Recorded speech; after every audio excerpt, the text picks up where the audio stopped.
off it so I remember the window.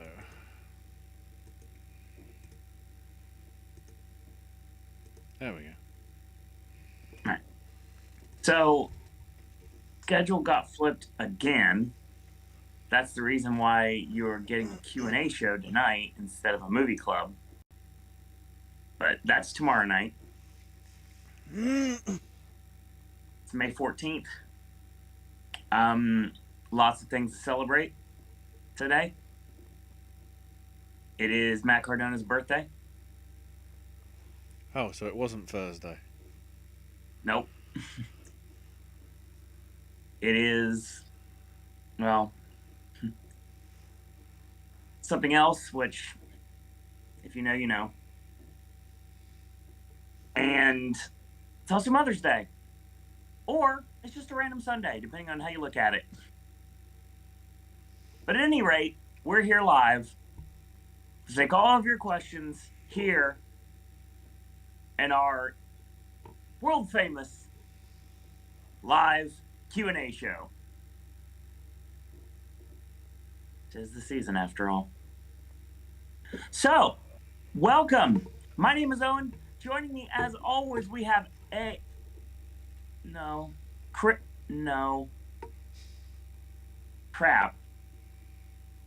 I guess it's just me and Ashley tonight. At least for the time being, hopefully. Yeah, we'll be joined by AJ later in the evening. So first off, I want to shout out everyone that joined us for our 10-year anniversary Q&A show. Had a lot of fun going back in time, talking about the past of Popcast Network.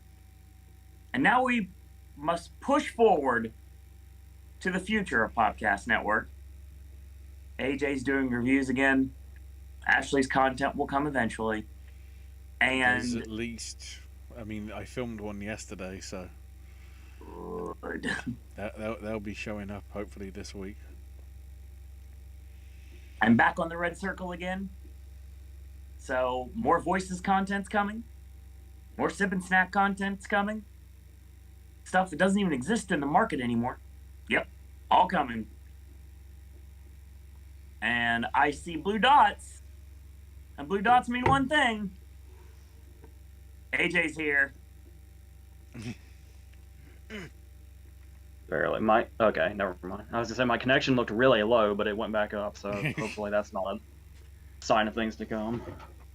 I mean, if that's the only problem we have tonight, then I feel like we've done well. So, we have lots to talk about tonight. We have a live chat like we always do. Like I mentioned a few minutes ago, AJ's finally back to our reviewing again. And there'll be more coming very soon.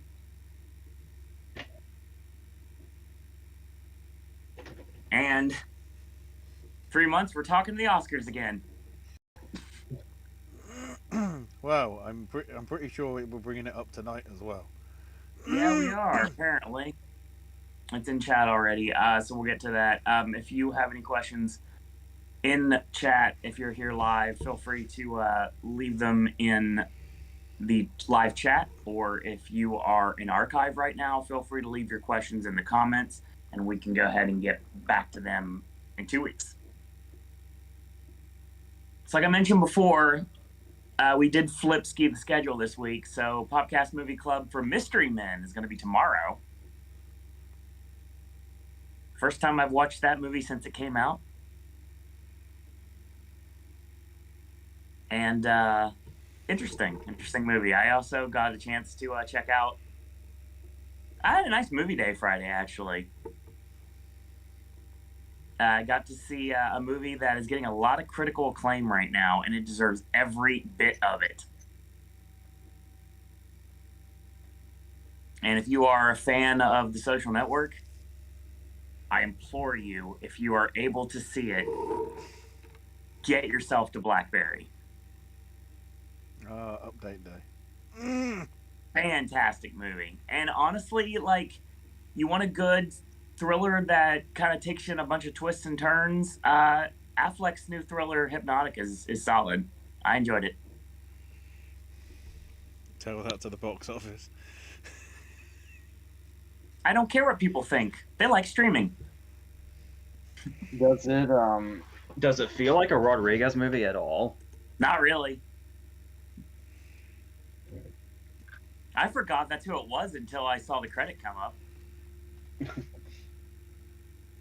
I just like the direction everything goes. I mean, there's probably people that have watched the movie and be like, "Oh, I saw that coming from a mile away." Well, I didn't, so there. I enjoyed it. Sometimes I just want to sit back and not be so critical about things, and I just want to enjoy a nice thriller. That the only problem I had with was the fact that my seats did not recline, nor did they heat up, and it was super cold in that theater. Oh. So yeah, we'll talk. I'm positive we'll be talking more about Blackberry in the near future. But if you have a way to see it, go see it. Also, make sure you do before Fast X completely wipes it out of theaters, which I'm sure is destined to happen. Yeah, that's why I'm see. There's also this. AJ, what do you know about Sanctuary? I know the title. You're gonna have to refresh my memory on what it is. That's the Margaret Qualley sex thriller comedy thing. Maybe I don't know what it is. Do we know the director? Is that why I know what it is? Maybe. Ashley, you know what I'm talking about? Vaguely. I will let you. It is the Christopher Abbott, Margaret Qualley movie. The director, it's neon, so yeah, good luck getting it. This director did. Wow. Well, nothing I know, but you might. A movie in 2014 called The Heart Machine. Okay, that's the one with Caitlin Sheil, I think. Is that it? I believe so. Hold on. It's somebody in her crew at least, but I think it might be her. Got a pink cover to it. Hold on, I'm looking at it right now. That was the writer for that, and a short that came out in 2008 called "Don't Walk Away in Silence." Wrote an episode of the television series Homecoming. Yeah, it doesn't really tell me anything, but it looks interesting, and I feel like I'm pairing it with Fast X next week. Okay. Because I've got this weird thing with pairing movies with things that don't make any sense. So yeah, Caitlin Sheil right here. John Gallagher, David Call.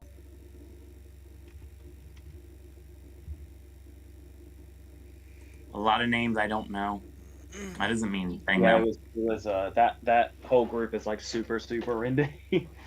Oh, that's cool. That's probably why I don't know then. I was looking for it to be a 2023 film, but it's listed as a 2022 film. That's right. That's what I'm referring to.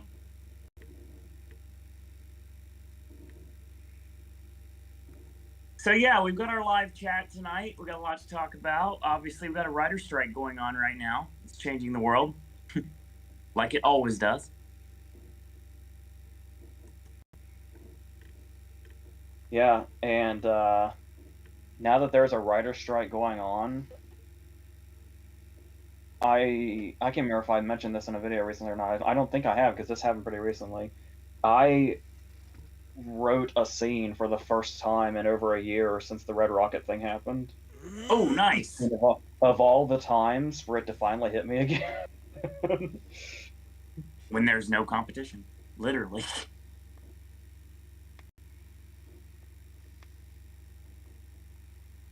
Do I know of this project, or is this something new? Yeah, I mentioned it a long time ago. I was hoping it'd be something else, given what today is. But no, guess not.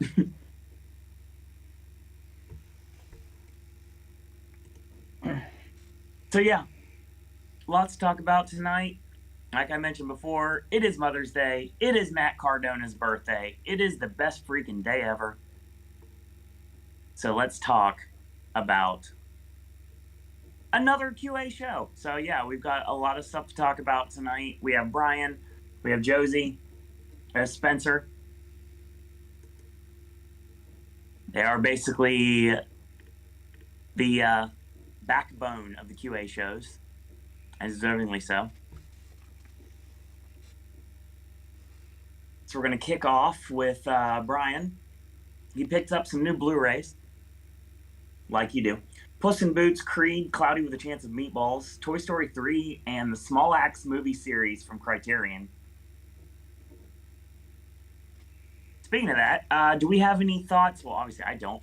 Do you guys have thoughts on the July lineup for Criterion? Remind me what they were again. So we have Cheryl Dunes, The Watermelon Woman, or Dunn, I'm not sure how it's pronounced. Martin Scorsese's After Hours. They're both on July 11th. Then we've got the Renown Westerns, the Bud Botchler set, which is, if I have a quick look, The Tall Tea, Decision at Sundown, Buchanan Rides Alone, Ride Lonesome, and the one that I remember, at least I heard of, Comanche Station. But they were literally five westerns over 4 years. Ride Lonesome is amazing. The Tall Tea is fantastic also. Those are the two that stand out to me. And yeah, After Hours is long overdue for this. We've also got Jean-Luc Godard's Breathless, which I'm guessing is a re-release, or... Yeah, it'd have to be. And then Carl Franklin's One False Move with Paxton and Billy Bob. You know what's crazy? Much as I've heard about it, I have never seen One False Move. That's like one of those ones where it's like, you know when you ask somebody, like, I don't know, normal, and you say, like, what's a movie that nobody will believe you haven't seen, and people say, like, Star Wars or The Godfather or something, like, One False Move is, like, one of those to me. My answer is The Matrix, and you throw out something I've never heard of before. I just love there was a Barry panel once that's one of the most amazing videos on YouTube, where it's just Bill Hader and John Mulaney is moderating, and Mulaney asks him, "Is there a movie you have not seen?" And after a lot of thinking, Hader finally came up with an answer, and it was How to Lose a Guy in 10 Days. Oh, wow. That's an interesting one. All right, so we're just going to get to it right now. Just like rip it off just like a Band-Aid. Biggest subject of any of your thoughts, the new campaigning rules for the Oscars, and the ongoing Writers' Guide strike.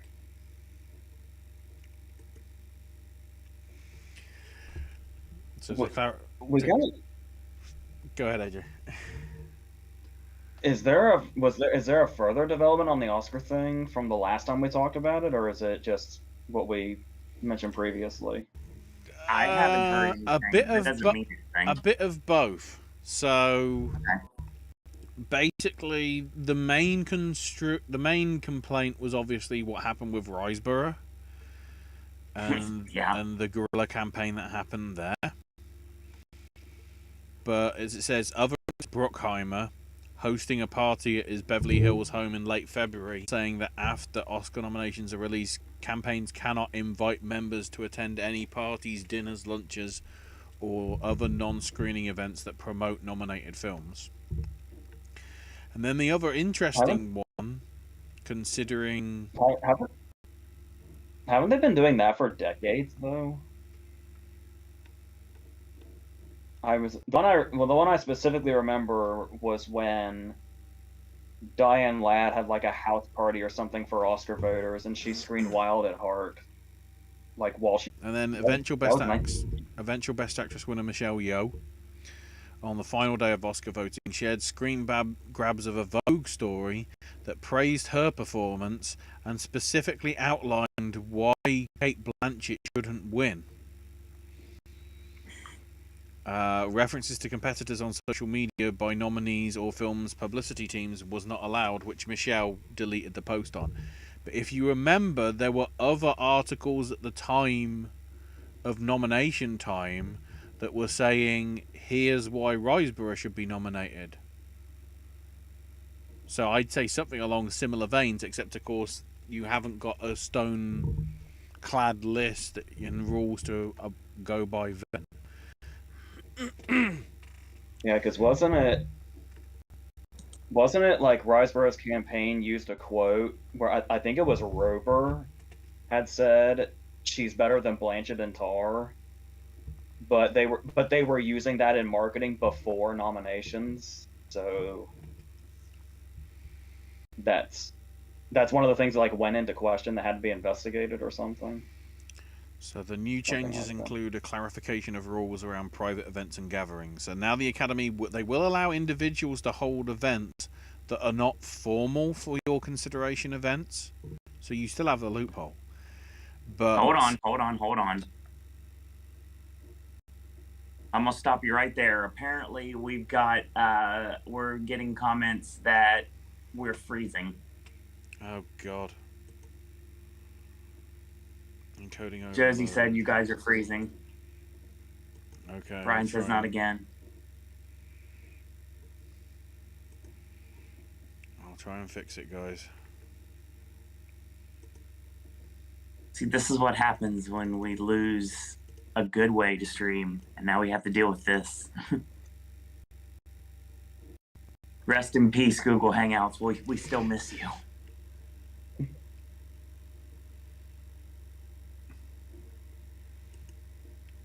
The confusing thing is, it's like nothing's running sort of crazily this time, so I don't know why it's...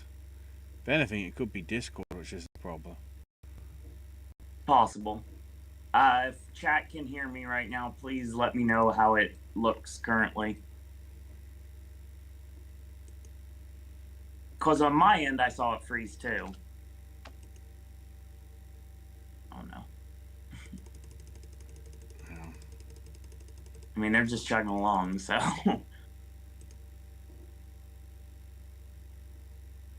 I'm trying to get it to such a way that the encoding isn't going to be overloaded. Okay, no more load screen, says Brian. Okay, I might switch that back then. Even though... So, yeah, this stuff is like... I think I find out more about it, like, it comes across Twitter. You guys are okay now, says Josie. Okay, we'll keep it at that for now. Okay. Continue what you were saying. I didn't want to cut you off there. Yeah, so individuals can hold events, so you've still got the loophole there. Mm-hmm. But studios and companies are prohibited from funding, organising, or endorsing them. So in essence, you can still have basically stuff like what happened to Leslie. It's just it can't be involved with sort of anybody like in production or on the thing. Rules around social media remain, but the new regulations state that members cannot use social media to, quote, encourage or discourage members to vote for any picture, performance, or achievement.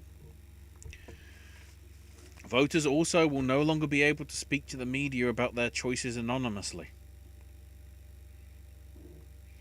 How they can check that when people go, this is, I guess they can go with, this is what I voted for, if they actually like declare what they voted for, and they might be able to like match it up. I don't know.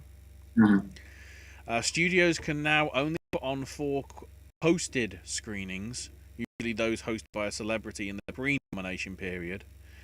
But the new rules allow for an unlimited number of Q&As and panel discussions throughout voting season, just as long as there's no host attached to the event. Huh. The Board of Governors are also now completely barred from hosting private event gathering screenings or moderating an event unless they're directly involved. So that's basically the clarifications. They're tightening it up to sort of close as many loopholes as they sort of can without leaving something like to Leslie to sort of traditionally happen, rather than have a lot of studio production sort of infiltration, shall we say. All right. Any additional thoughts on what's going on with the writers' strike right now? I mean, I'd say it's deserved, considering everything that they've had to sort of put on their back, just with the pandemic alone, having to deal with all that and sort of still come up with ideas to let everything sort of churn and whatever. And I don't like the fact that, like, a lot of these companies are now sort of transitioning to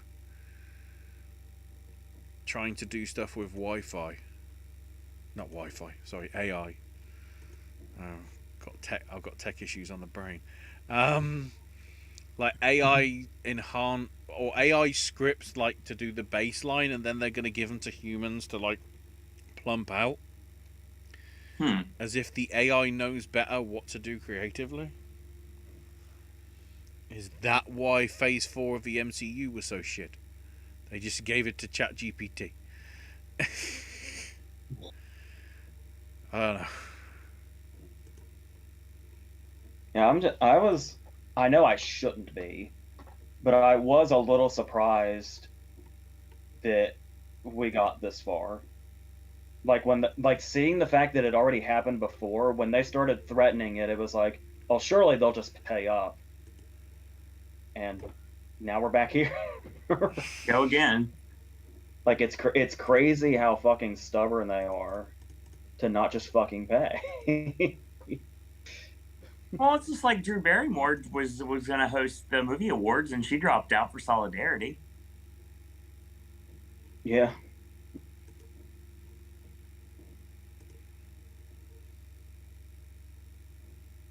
Hopefully, we're coming clear in visual and audio sense. I was gonna say you're clear to me, but Ashley looks and sounds like Max Headroom to me. Oh God! I'm not sure what the chat's saying. Electrifying.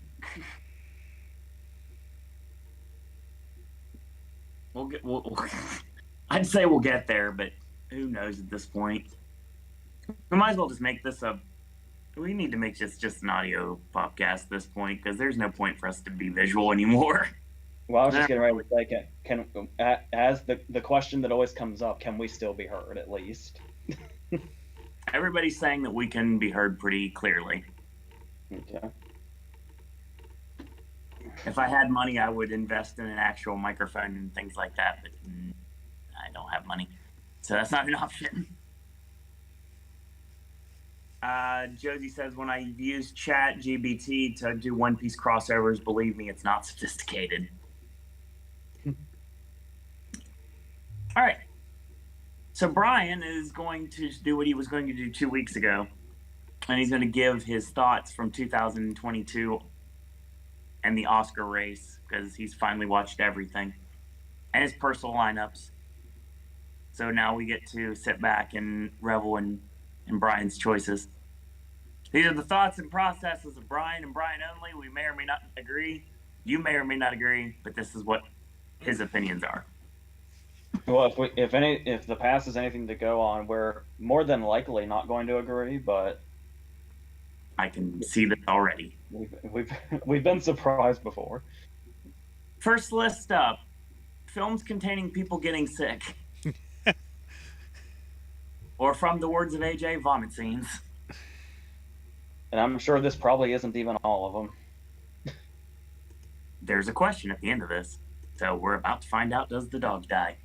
Marcel the Shell with Shoes On, Babylon, Glass Onion, Causeway, Blonde to Leslie, The Whale, Women Talking, Triangle of Sadness, Tar, All Quiet on the Western Front, and the movie I don't talk about.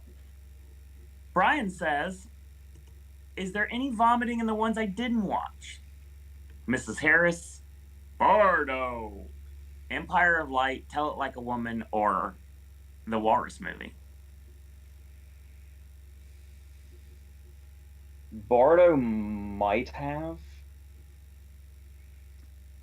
I was really, really tired when I watched Bardo, so it's like just some various bizarre imagery is my only memory of the movie now. Fair. There might have been one, but I don't remember off the top of my head. I don't remember. Because the thing is the way I wouldn't remember is if somebody just bends over in a movie, I flinch. Right. So there's times where I've looked away and I genuinely don't know if it happened or not. The others I can say for sure I don't think so. I'm the only one I can say. I definitely not Mrs. Harris. You did yourself a huge favor by not watching Empire of Light, and I can't say anything about the other two. I'm pretty positive there wasn't an RRR anywhere. Yeah. Which in layman's terms is the Walrus movie because it's RRR, so that's the reason why I called it that. I know. I had to adjust my brain because when you said that, my mind immediately went to Tusk. Tusk. Yes. Even though it was 9 years ago. Hey, it's fair. Eventually, we'll get another theatrical release for like a night. That's not the Smod Castle, but I'm sure it will be. I was gonna say I've seen the Walrus suit in person now, so.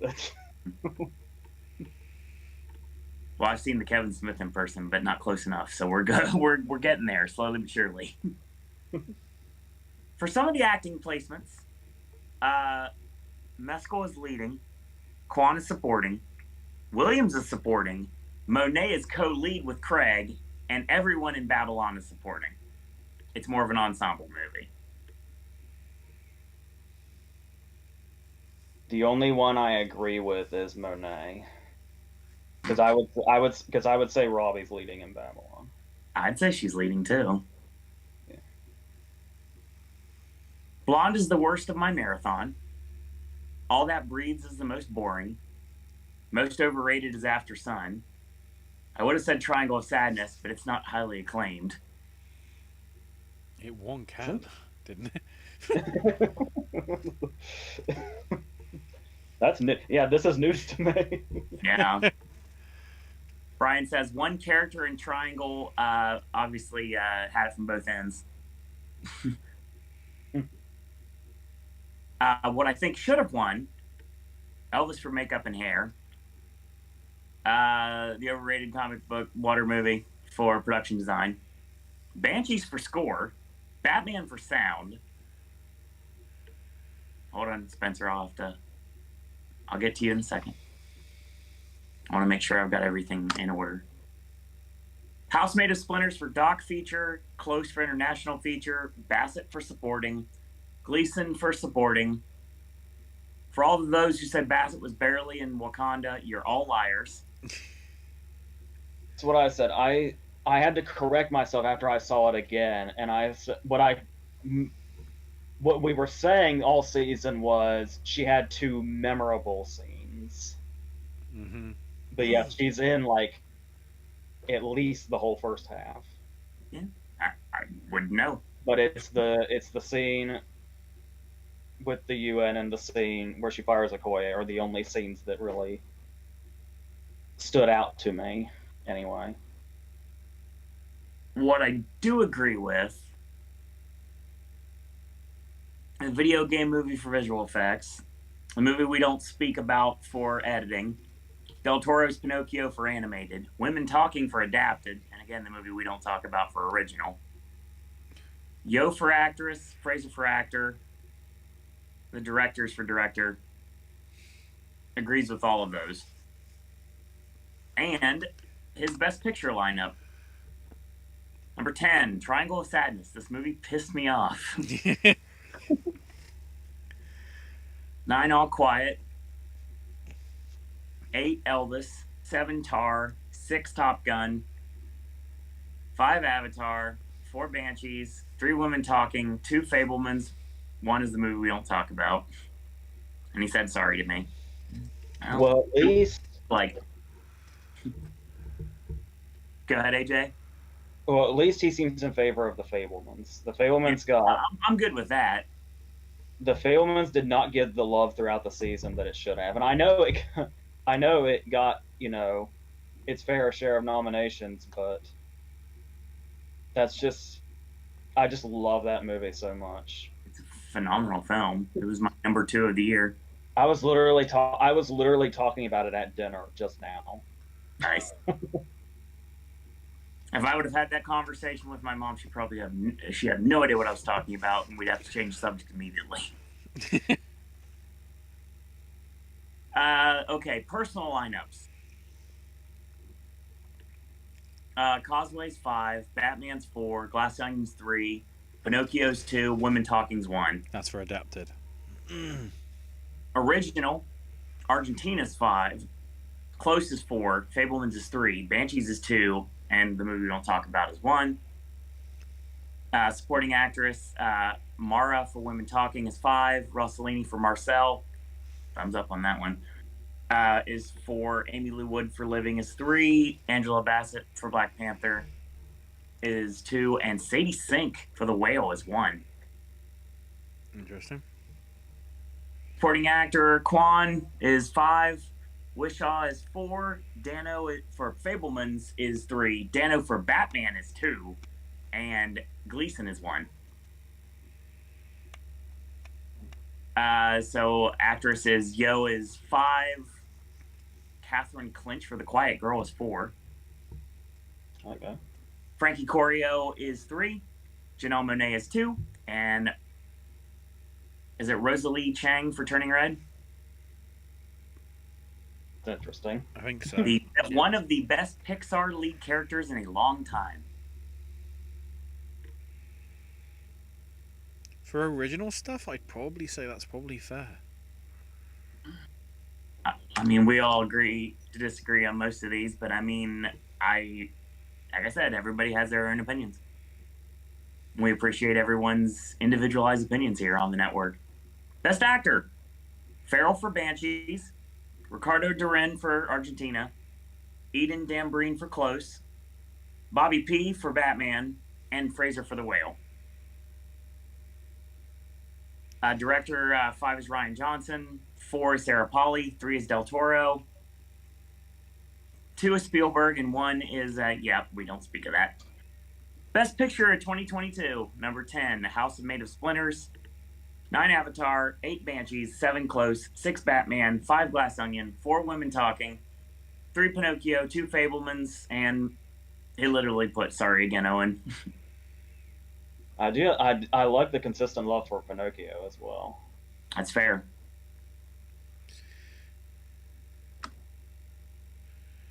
And if you're curious, the movie we don't talk about is not a masterpiece. I did have some minimal issues, but still, No Time to Die is the best film of the 3 years so far in the 2020s. Okay. That's all. It's still so random to me how much Brian loves No Time to Die. Yeah, I know. I didn't see that coming. Spencer Reed chimes in. I have a feeling this will be really good for you both. Honestly, this will be a good Chris question, too. So, Ashley, put a pin in this one to ask Chris when he returns for a QA show, whenever that may be. Like, write it down somewhere. Favorite and least favorite MCU director? The best one is probably Ryan Coogler. I actually can't even think of who a second place would be to Ryan Coogler. Because you could say the Russos for how well Infinity War and Endgame were handled. And did they do The Winter Soldier and Civil War as well? Trying to remember. Okay, because the thing about the Russos is they're really, really, really good at the MCU, and that's all they're good at, it seems.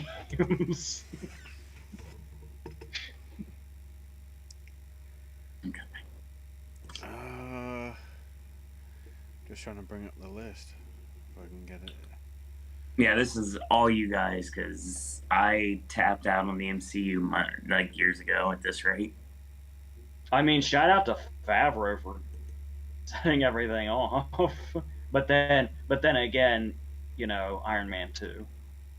But so Favreau goes both ways. Buy one. I think all in all, I'd probably say the best was the Russos, closely followed by Coogler. They've sort of been the two constant bright points. Everything that they've done, I've really enjoyed in terms of MCU stuff. In terms of, I want to say a lot of Phase 4 really disappointed. Maybe the only bright points being probably Black Panther and Shang-Chi. Yeah, and because I guess technically Spider-Man because it's part of the MCU, but not.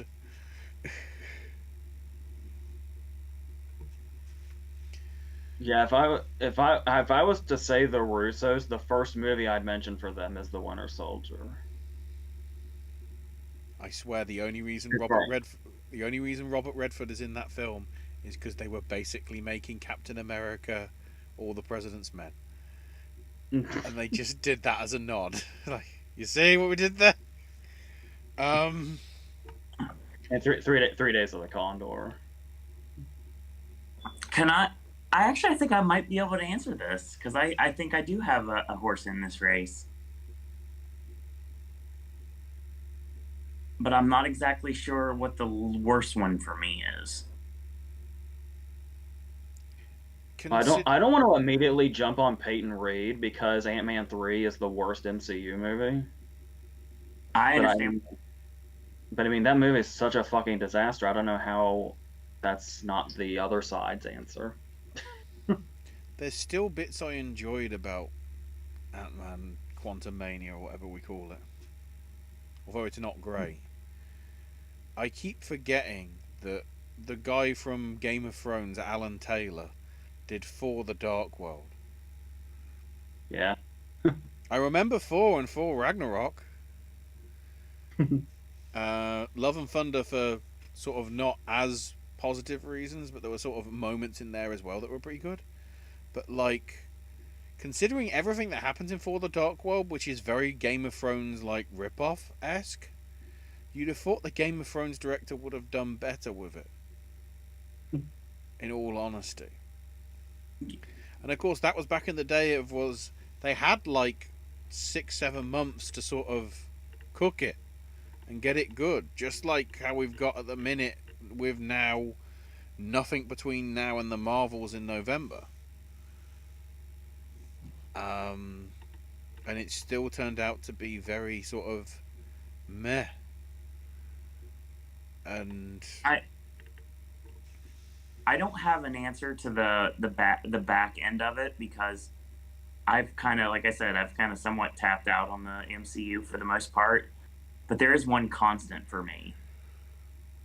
And the only answer that I could probably give, if you don't want to talk about something new, is John Watts. Yeah. And I guess because that's the Spider-Man movies I enjoy, and that's the only thing I've hung on to with the MCU. It's funny I forgot to say this since he has the most recent movie, but obviously James Gunn will be at the top as well. I mean, Ryan Coogler is definitely my number one. Mm-hmm. But like the Russos and James Gunn are kind of like next to each other. Yeah, I'd say that's the Holy Trinity, which ain't gonna last for long because Gunn's off doing Superman. I liked Shane Black adding his Shane Blackness to Iron Man 3. Yes. That might be the only thing that saved that film. And In all I honesty. I really dig Iron Man 3 actually.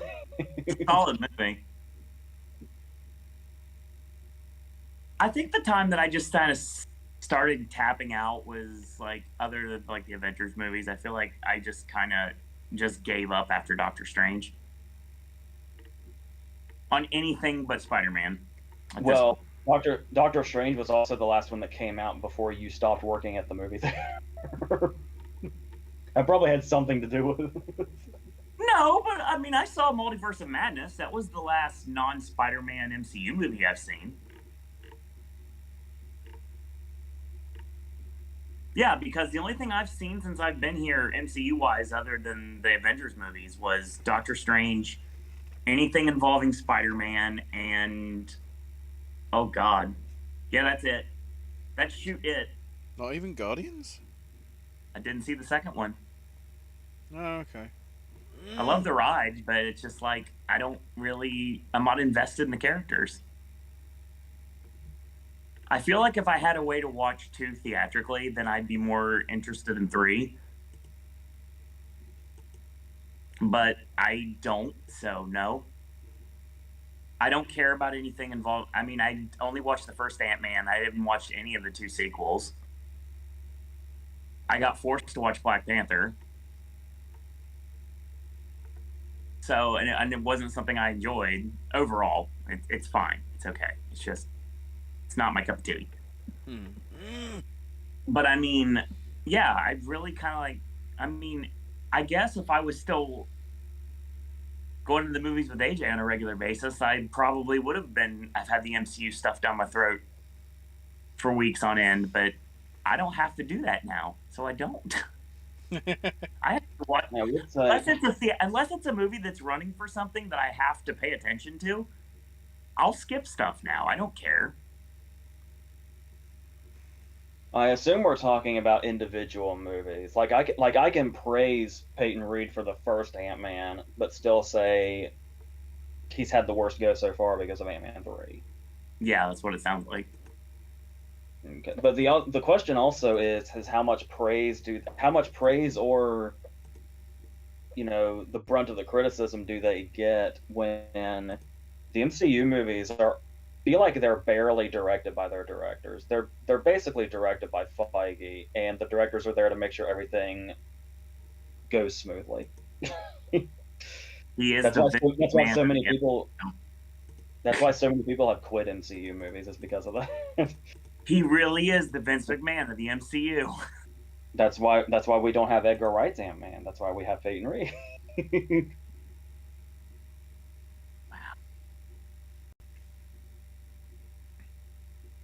Taika Waititi also gets a shout as well because the Thor movies have been okay, but I never saw the last one because I've heard nothing but bad things about it. Yeah, Waititi really went from one end of the spectrum to the other with Ragnarok and then Love and Thunder. Makes sense. And I do find it's interesting that the Doctor Strange movies are done by the directors of Evil Dead and Sinister. Yeah. Gotta love that. That just makes perfect sense given the theme. And then you've got stuff that's coming out like... But I mean, here's the thing though, is you would never suspect that Derrickson did the first Doctor Strange though. No, not at all. You can see Raimi in the second half of Multiverse of Madness. I can't really see Derrickson in the first movie at all. No. I mean, I feel like... I mean, I'm looking at the calendar here, and... I mean, the NWO Cap movie might be decent. I've been seeing things about Thunderbolts in a survey recently. I thought it was... Somebody just messed up the title of something. Blade could be interesting. And I guess I could go back to the Avengers because I haven't missed one, so maybe I'll just stick there. Fantastic Four could go either way, and we don't talk about the third movie of that franchise that I hate anyway, so...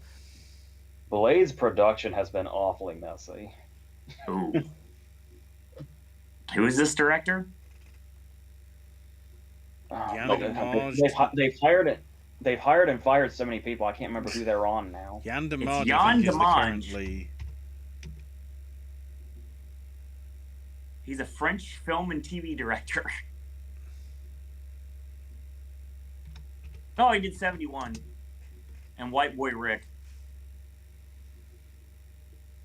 Weird. Yeah, just a tad. Like I said, just like everywhere else, she's kind of fail upwards. I like the fact Does this in some places apparently 71 is known as Belfast. That isn't going to get confusing at all, is it? Oh, good. We hinted at this a little bit before, and I'd be more than happy to explain this to you. Please do. Does this question stem from the Barry scene with Sean Hayter? It's not mentioned anywhere on here. There's not one mention of the show Barry whatsoever, but it could. So, you know how Chloe Zhao did Eternals after Nomadland? Yeah. And it's like, why? And we've been talking about this since fucking Colin Trevorrow doing Jurassic World after Safety Not Guaranteed. It's like, why do they go after indie directors? Sure. Mm-hmm. So there is a scene in, was it episode like 2 or 3 of the season of Barry, where Sally is on a set, and it's this sort of comic booky sort. It kind of looks like a comic movie mixed with the Scorcher movies from the fake trailers in Tropic Thunder. Okay. And the director they have tapped for it is Sean Hayter playing herself. And she goes into this whole where Sally tells her like, "Oh my God, Coda was a masterpiece," and Sean Hayter's talking about how she was glad to take on this job because she's like, "Yeah, people are gonna watch this movie and go, yep, that's the director of Coda." That's funny. And yeah, that's kind of how I feel about Chloe Zhao doing Eternals. Also, everybody was like, "Oh, you can see natural lighting. You can see Chloe Zhao in it." No, you fucking can't. It looks like the rest of them. Fair. Green screen o'clock. So, Spencer chimes in with his questions as well. Hey guys, favorite experience seeing someone in a theater react to a movie, somebody you didn't know? The best one was everybody that was in the theater whenever I saw The Departed. Oh yeah. I give shout outs to the child that started crying when Martin Sheen splattered. And I shout out the guy when Matt Damon killed James Badge Dale. The guy in the back row yelled out, "Jesus Christ!"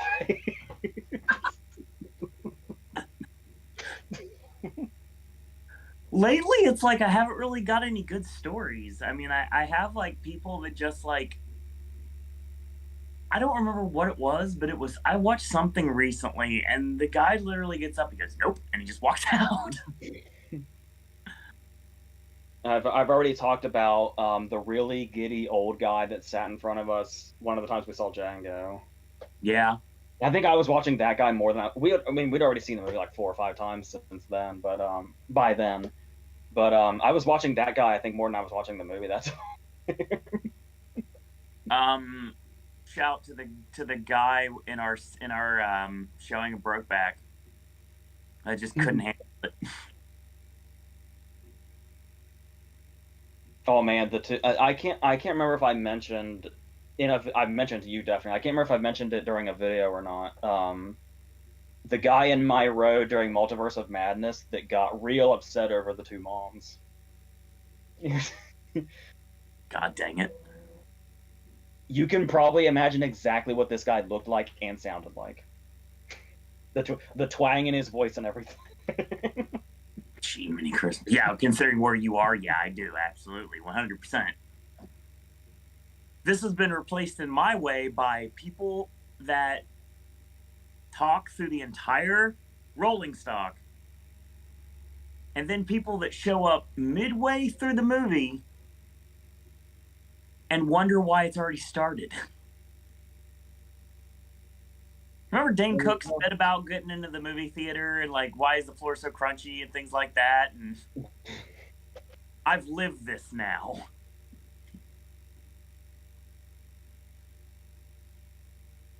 I know there's got to be more, but those are the ones that come to mind first. There's so many good ones, but I mean, it's like I don't have any like good ones from recent. Apparently, mine come from DiCaprio movies. Makes sense. I'm sure there was somebody in The Revenant that stood out if I think about it, because I saw The Revenant a couple of times in the theater at least.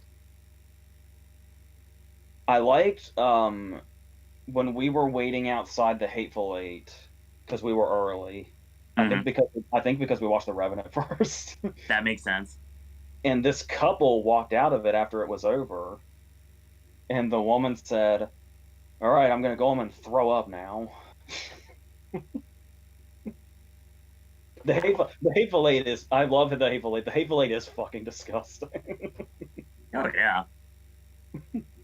We'll and ask not just for that scene, but that scene is a big reason for that. Yeah. We'll ask Ashley this when he returns. Favorite werewolf movie? It's a basic answer, but it's got to be American Werewolf in London without even really thinking about it. Yeah. I love Wolf a lot, Mhm.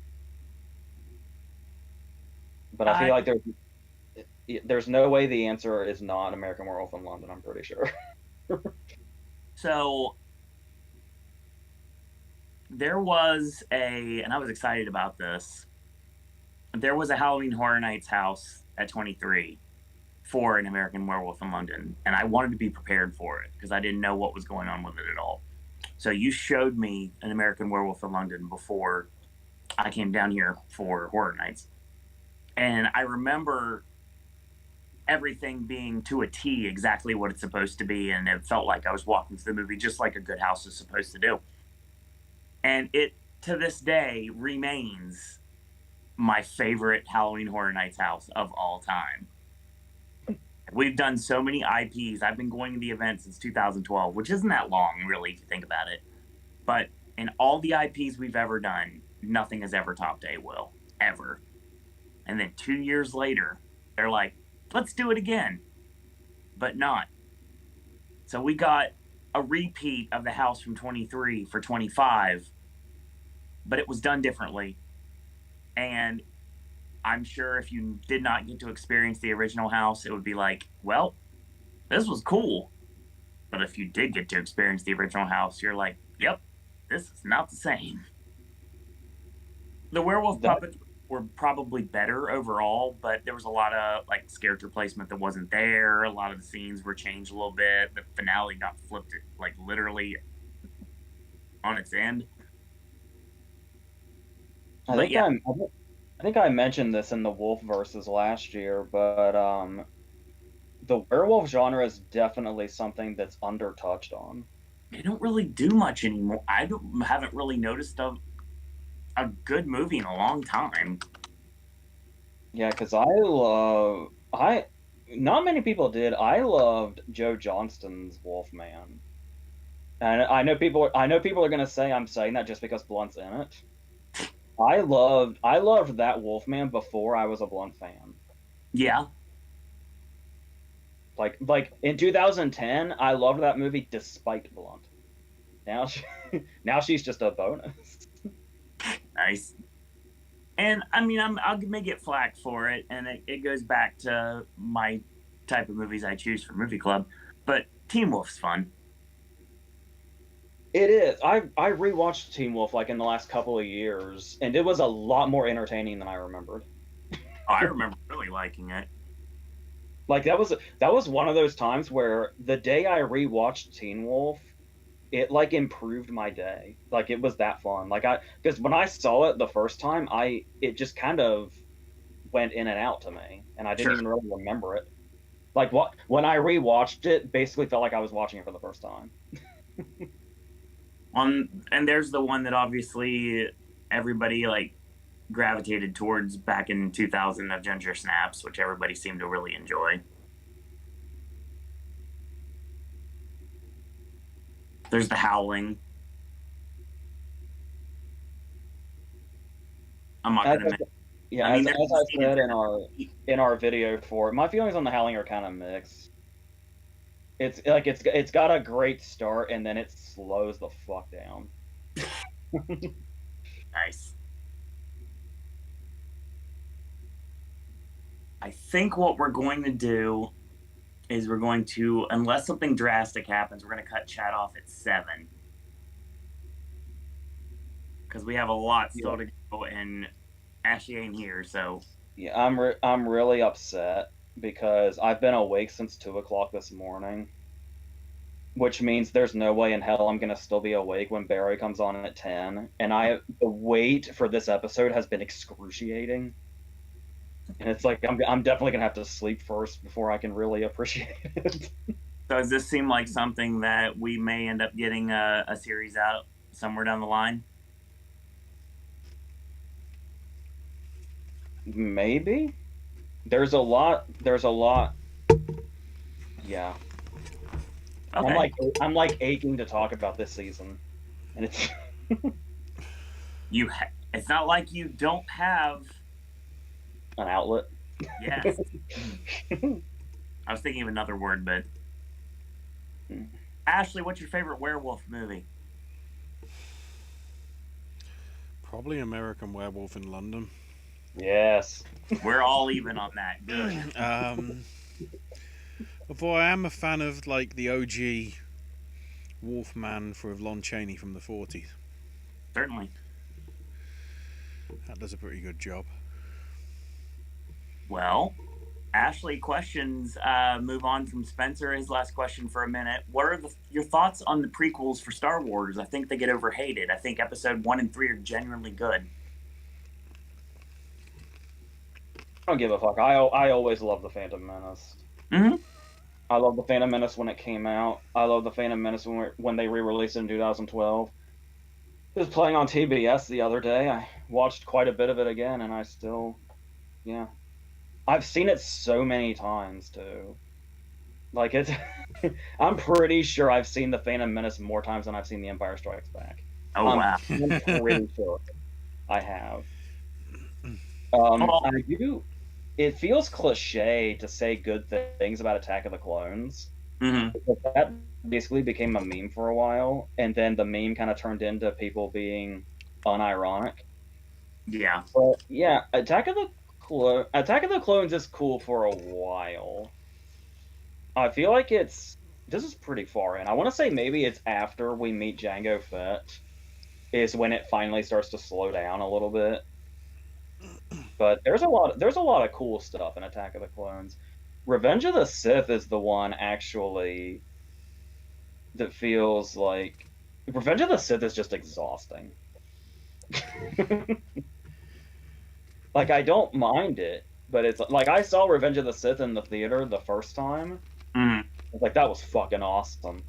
The second time I saw Revenge of the Sith in the theater, probably around the time they fought General Grievous, I was like, you know what? I think I'm ready to go home. Actually, I feel like I know this movie, and I don't really need a lot of this. Fair. And when you're a kid, you're paying attention to the action. The best thing about Revenge of the Sith as you get older is the stuff with Palpatine. Everything else is just a lot of noise. Fair. Ashley, your thoughts before we move on to the next question? One is sort of like actually really solid when you think about it. And as long as you don't take into account the whole like Force becoming, it's just things in the bloodstream, the metachlorians and all that. 2 sort of like doesn't know what it wants to do, mm-hmm. and then sort of 3 gets on track because you know where it has to go, at least in some shape or form. It kind of feels like Attack of the Clones more... I mean, I know there's so many things in Dune that influence Star Wars, especially the original trilogy, but I feel like there's a lot of Dune in Attack of the Clones also. Like, the assassination attempt scene in Attack of the Clones is right the fuck out of Dune. Well, the sand does get everywhere. Yeah. Oh, God. That wasn't even where I was going, but yes. Exactly. I was going to say, yes, some of the planets also give me that vibe, but yes. sand as well. I do also Guys, like the fact as well with we have to establish that Anakin has turned bad by having him kill children. Josie says, I love the prequels. I don't care what anyone says. All right. I honestly Yeah, it's like, think well, man, people are going to look positively more so on the prequels than they are of the post OG, the post original trilogy sequels. Mm. well, that's what me and my brother were talking about in our last Q&A was I can tell you with looking at all 9, the only Star Wars movie I don't like is The Rise of Skywalker.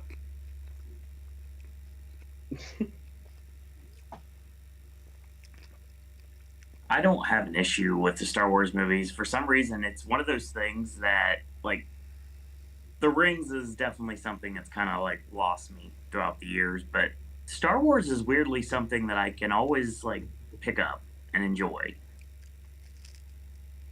I've always enjoyed the Star Wars movies. I mean, I'm not like a huge mark, but I mean, I enjoy them for what they are. And here's another shout as well. This way you'll appreciate this one, Ashley. Being able to play the PlayStation games at EB Games for the prequels. I remember doing that, and they made me enjoy the movies even more. The thing that Which annoyed one? me about the Phantom Menace game was you could only jump off such a high place and you would fucking die. Yes. You'd land on your feet, but you would die. Yep. And Liam Neeson would make that orgasm sound, and he would pass away, and you'd have to start over again. We're talking about. I'm guessing that must be Jedi Power Battles then, rather than like the RPG style original one. I played one. I played a demo that had like all of them in one, and I also did the Lego Star Wars game, which I really got into. Lego Star Wars was super fun. Yeah, it's a shame that like the original ones now get forgotten about because of Skywalker Saga sort of having versions of them. Right. There is some charm in that as well, though. But like some of the best stuff that those OG Lego Star Wars games did was because they didn't have the rights to the sound clips or anything. It was just like, it was just the Luke, I am your father is just Vader holding up a Polaroid saying, "Look, there's me and you as a baby." It's like. I will say though, it's the first time I ever touched an Xbox 360 controller. Oh, for Lego Star Wars. Yeah. I was gonna say, not Star Wars Obi-Wan and the game stuff. The best bit I remember from Jedi Power Battles is when you died, or no, when you picked up any sort of power up, be it health or armor or whatever, or force power, it would have bloody Yoda's like as if he's giggling every time you pick it up. It's like, who's got the tickling stick and why is it being used on Yoda? Oh my god. Josie's back. Hey folks, finished reading Then Again Maybe I Won't by Judy Blume. It's a male POV version of Margaret with a tinge of The Outsiders, with boys getting into criminal mischief. I love the fact that film is coming out here this week. It's good. You'll like it. Along with Beau is Afraid. We'll get the problem is Fast 10 is also out. So I guess they're going to open in 4 screens across the entire country. Sounds about right. Sounds about right, actually. Exactly. I'll find out tomorrow. Actually, I'll know our times for Tuesday. I'm going to do Fast X and Sanctuary as of right now, unless something changes. Now I'm reading When You Wish Upon a Lantern by Gloria Chow, which, if you're unaware, Josie lets us know what it is. Set in the Chinatown of Chicago, When You Wish Upon a Lantern is about a girl who helps her family out with a lantern store. A store under threat of closure. Childhood best guy friends help in secret because their families are rivals. Very interesting. First time watches recently. Color of Paradise, A Serious Man. I want to know more about this one, Josie. I know what you thought of that movie. Tell us now. Goodbye. To this day, that's the one major thing I remember about A Serious Man. And the fact that, and we told this story on here before, that I thought we were in the wrong theater when we first started it. Well, I had to keep telling you, no, I know what a Coen Brothers movie looks like. This is the right movie. we're in the college auditorium. We're exactly where we need to be. The Shape of Things, Color of Pomegranates, Hail the Conquering Hero, Naked, A Page of Madness, Belladonna, Sadness, Shattered Glass, Oh, The God. Celebration. Yes, they did. A Page of Madness is fucking nuts. And she ends with the original Gaslight and Danny Deck Chair. Which Gaslight, though? The original Gaslight is what she said. Are we talking about the British one or the American one? Josie, chime in. That's the problem.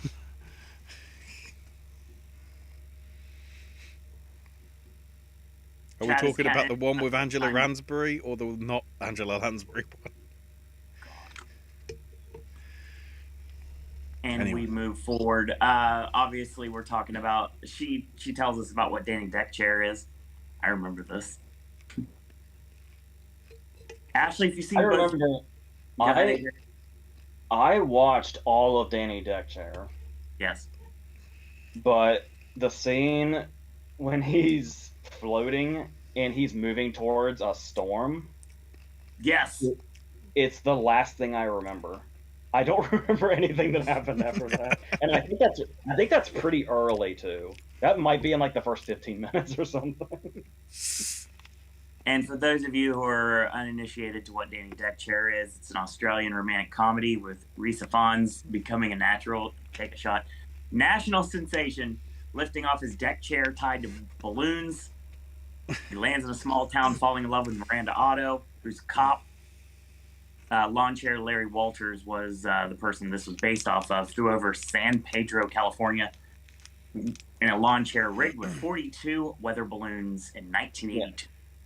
I think that's the Miranda Otto stuff is coming back to me now. I think that's the thing was once he landed, I was like, oh, you just abandoned the concept.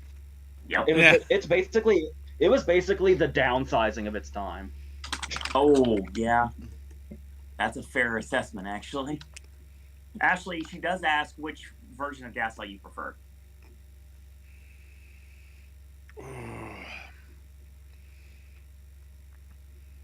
Generally the British one, but Lansbury's performance as the maid is much better than the one from the 41. She watched the British version. Okay, so the actual OG one. Confirmation.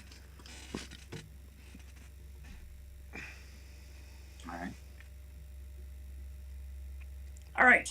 Josie inquires once more to tie into this question. Favorite balloon scene in a movie?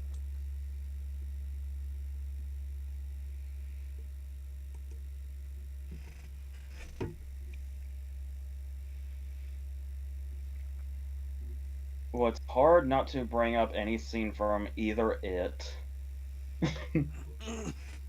I love I didn't like the movie, but the one scene that I really remember besides the ending is the beginning of Filth. When James McAvoy has a run-in with a child. I can't remember. The child pisses him off in a way I can't remember. So McAvoy takes his balloon, lets it go, and then gives him 2 middle fingers. I think that's what happened. That sounds about right. The sycophant in me wants to say enduring love. I saw that pop up there when I was looking up answers. Just because how it basically is just a corpse in a field because it fell from a balloon. Am I going to be the nice one and just go with up here? No, I was getting ready to say the red balloon would be cheating.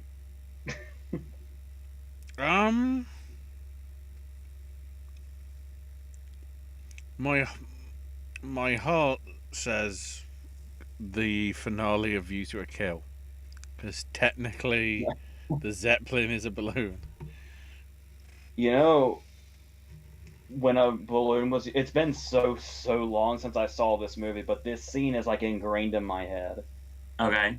The dinner scene in Brothers, Oh, where the tension is building, and is it Bailey Madison has that balloon that she's like squeezing, yes. and the tension's already getting ramped up anyway. That's really effective. You didn't go with The Wizard of Oz? Well, I wasn't really thinking hot air balloons. Well, she didn't specify what she meant by balloons, so... I was thinking like balloon on a string, and I that's mean, about, if we're talking about sort of that style of balloon, ironically we stick with Bond, and it's the sort of the symbolism of the balloon with the smirched spearman in Living Daylight. When Mathis or whatever, I can't remember the name of the character, but he gets killed with the door, and like the balloon's just there. Bond is that full of vengeance, he just pops the balloon in his hand, and then he tries to kill some innocent kid because it's like, you got balloons. It's like... I missed a key one. M. Fritz Lang's M. The opening scene. Mm-hmm. That's probably the most terrifying use of balloon, even over anything Pennywise did. None of us said the aeronauts because there was too much CGI in that. No black phone? Yeah, the black balloons are fucking creepy. You know what? Actually, you know what scene in it really gets me is Patrick Hockstetter's death scene, because it's where the balloon goes up to the camera, and right before it's ramping up to pop, you can hear it like stretching, and that's like really unsettling, unnerving. I don't know how to answer this next one, so I'm glad I had the iggy of what it was going to be. Josie says, favorite ice cream scene in a movie?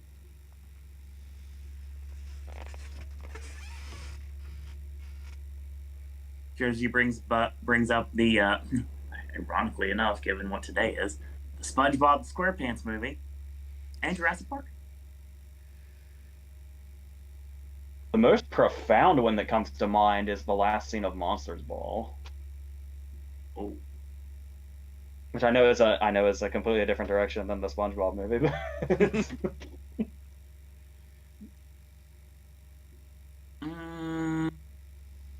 I'm looking at a long time ago I would have said The Devil's Rejects, but that's complicated now. Because of there's a whole video on his trilogy, and I talk about how complicated those feelings are. I think I'm looking at these, and I think that makes the most sense. That's what I'm going to go with. I am going to go with Forrest Gump. Yeah. Shaun of the Dead or Hot Fuzz? Cornetto. Wow. Yeah, that makes perfect sense. Not The World's End, though, because that was just a cop-off. Like, oh, look, it's a mint cornetto, see what they did there. Whereas the actual cornetto was semi-pivotal to the plots of the other two. It's weird because it feels like I can't say a lost opportunity. I guess it just depends on the R-rated movie generation we're in right now. But the scenes of the seductive licking of ice cream is not in Hollywood movies as much as people would expect it to be. Interesting statement. True. Me and my brother were just talking about the scene in Inherent Vice where Josh Brolin's eating the frozen banana and Joaquin Phoenix is just watching. Moto Panakeko. Yeah. Moto Panakeko. So good. Dude, that's the pancake scene in Inherent Vice is gold enough, but You know those random movie scenes you find yourself thinking about for no reason? Yes. That scene will come to mind, and I'll just think, I appreciate so much how deadly serious Brolin played that scene. I only remember that because either I saw the trailer on the internet too many times because I was that into it, or I saw it at the cinema that many times. I was just like, Moto Panakeko, hi, hi, hi, and then it kicks into the fucking music and the trailer. Oh. That's probably the most serious Brolin has ever played a scene in his career. Yeah, that sounds about right. I don't know. Josie, There were some pretty serious bits in Sicario. Oh yeah, a few. I thought you were going to go with Old Boy. No. Considering the 20th anniversary is coming out, I urge people to watch that one and not what Spike Lee did to it. Josie asked to talk about the SpongeBob episode, We Stole a Balloon. I think it's called Life of Crime. That's the one. It's the one where Patrick famously says, "Liar, liar, plans for hire." I said a long time ago that Gravity Falls is just David Lynch for kids. SpongeBob is just Seinfeld for kids. Well, and I know you're unaware, so I'll fill you in, but they steal a balloon just to see if they can get a, just for the rush. Yeah. So that they can be like outlaws. And then it turns out that it was National Free Balloon Day. That's ironically similar to, I heard a description of a Hey Arnold episode from somebody's Twitch stream where like the kids skip school because it's like, the theme park's open and except the theme park's closed and nothing's happening. And it turns out the school actually went on a field trip that day, so they actually missed out on all the fun. Yeah, it's actually, they have like a whole bunch of stuff planned, but everything they do goes wrong. And then they keep like running into things that make them feel guilty. Josie rewatched Bubble Boy the other day. I'm curious how that went. Because I have very vivid memories of that movie, and I cringe just thinking about it. All I have here is trivia. She just says classic. Danny Trejo loved his role because he doesn't get killed and doesn't have to kill anybody. I did like that Gyllenhaal name dropped it during his Hot Ones interview. Right. In a sarcastic manner, of course. John Carroll Lynch's father role was originally meant to have no dialogue, and they even tried to take it out of the story. I don't remember him ever saying anything. So do many good actors came in to audition for the role itself. Lynch's many meaningful additions to the story the role was kept in. The bubble suit was designed specifically to make Gyllenhaal continually fall over. They are not scripted tumbles. That's genuinely fun. The church where Jimmy stops the wedding is the same church from The Graduate. Elaine! Cassandra!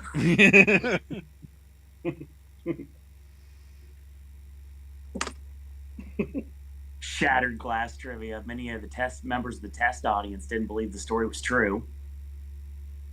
How did we get to Shattered Glass? It just went there. It was one of the films she watched since we last did stuff, I think. Yeah, something that Josie talked. I mentioned all the things that Josie's rewatched or been able to watch recently. I was gonna say, Shattered Glass. was this a segue from the prequels I missed? Or? Yes. Many members of the test audience for Shattered Glass didn't believe the story was true. Greg Kinnear was originally going to play Charles Lane. Hey, topical. Good job, Josie. That makes perfect sense. I can see that so vividly. The students in the class were from Montreal. Nobody speaks because most of them are French Canadian.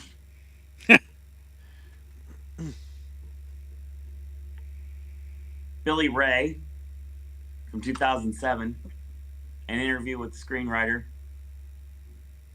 He said his adaptation of Bissinger's Take a Shot article built on his experience working on the draft and an adaptation of another Bissinger book, Friday Night Lights. Ray did not get a writing credit for that film.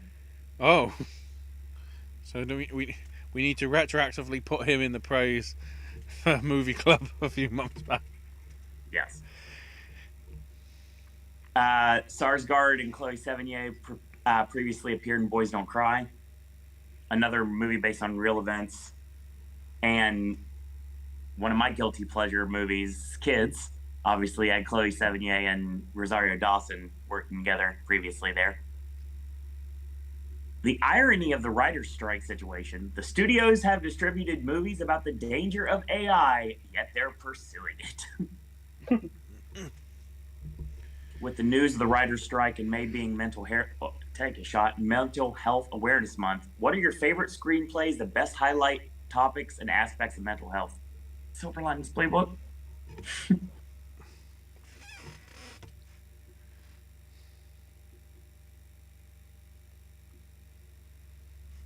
Wrong day, still have the answer though. The first thing that popped in my head was Girl Interrupted. That's a good one too.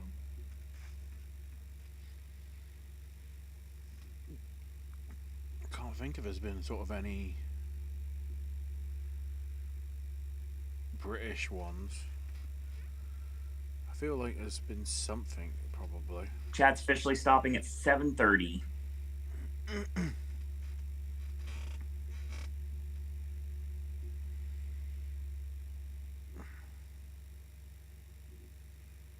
Yeah. All right. My mind's gone on trying to think of sort of like a British one, because I'd say that those are probably the strongest ones that I think of, at least in terms of that sort of stuff. Yep. This is another one of those things that's annoying because I know there's so many answers. That's what happens with a QA show. You don't have time to prepare for it. It's just kind of like your snap judgment. It's like a sip and snack. It's your first reaction and what it would be. Sometimes it changes. Most of the times it does.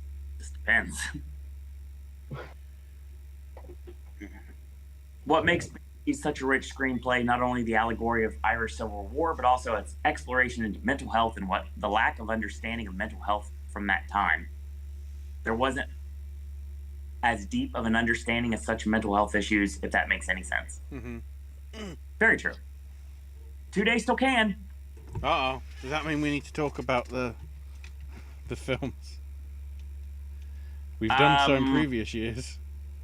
We'll get there in a minute. Yeah, but we can talk about that. Would be. I feel like that might be a conversation suited for post can rather than pre can. That's fair. True. So Josie says my bold prediction for the Palme d'Or is Fallen Leaves. Aki Kaurismäki is a celebrated Finnish director whose film's been in competition at Cannes quite a few times. Him and Ostland are Scandinavians. So, ... Ken Loach is back in competition. If his film The Old Oak were to win, which I doubt, I believe he'd be the first filmmaker to win the Palme 3 times. 9 directors won the Palme twice. Coppola, August, Costa Rica, Imamura, the Dardenne brothers, Haneke, and Ostland. Killers of the Flower Moon will play out of competition. God, I can't wait. But that's okay. Martin's already an established household master and has already won with Taxi Driver.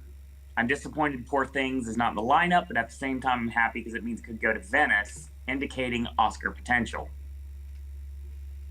I mentioned this last year, and I'm completely doubling down, especially after last year.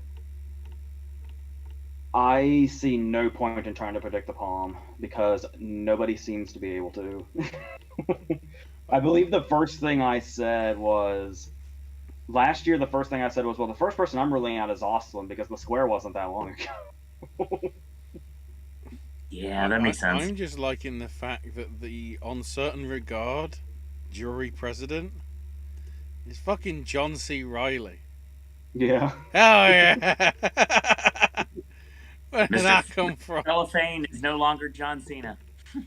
But yeah, the fact that Wes Anderson's Asteroid City's in competitions, I think is interesting. And Jonathan Glazer's first film since Under the Skin from like 15 years ago. Yeah, that's really exciting. Under the Skin's only 9 years old. Is it? Yeah. I thought it was like. It does.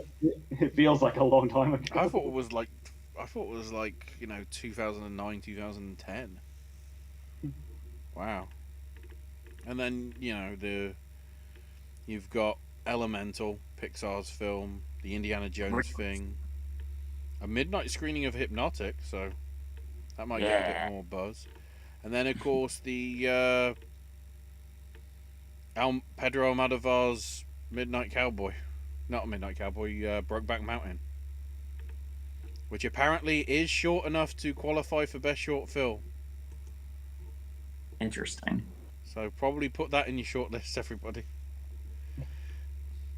I skipped down a question. Actually, no, I didn't. It's further down.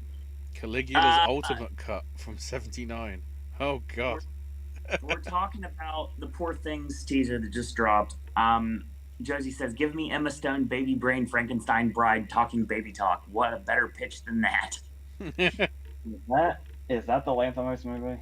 Yes, it is. I really want that. The only thing I know about it is the cast and that it's Lanthimos, and that's all I need to know. The trailer just dropped. Wow. I would think it'd be on something. Well, the teaser trailer just dropped, and people are talking about it on Twitter. I hope I have a better chance seeing that theatrically than I did the Asteroid City trailer, which I still have not seen in the theater yet. The vein that I'm getting from the trailer is it is something sci-fi related. Mm-hmm. Except they're clearly playing into it because Emma Stone knows how to do an English accent, and Mark Ruffalo doesn't. Or he's purposely doing a very ham-fisted one because is this what Don't Worry Darling should have been? That's what I'm wondering. It sort of feels like it. I didn't hate that movie as much as everyone else did. Josie says, and Paul Dano was a judge. The makeup work on Defoe, you might want to consider that for makeup and hair in about 9 months. We'll get there. Don't worry. We'll talk later. Take a shot. AJ Brian has not necessarily a request, but he says this is why AJ should do a series. Reviewing SpongeBob episode, just the classics from the first 3 seasons and maybe the 4th.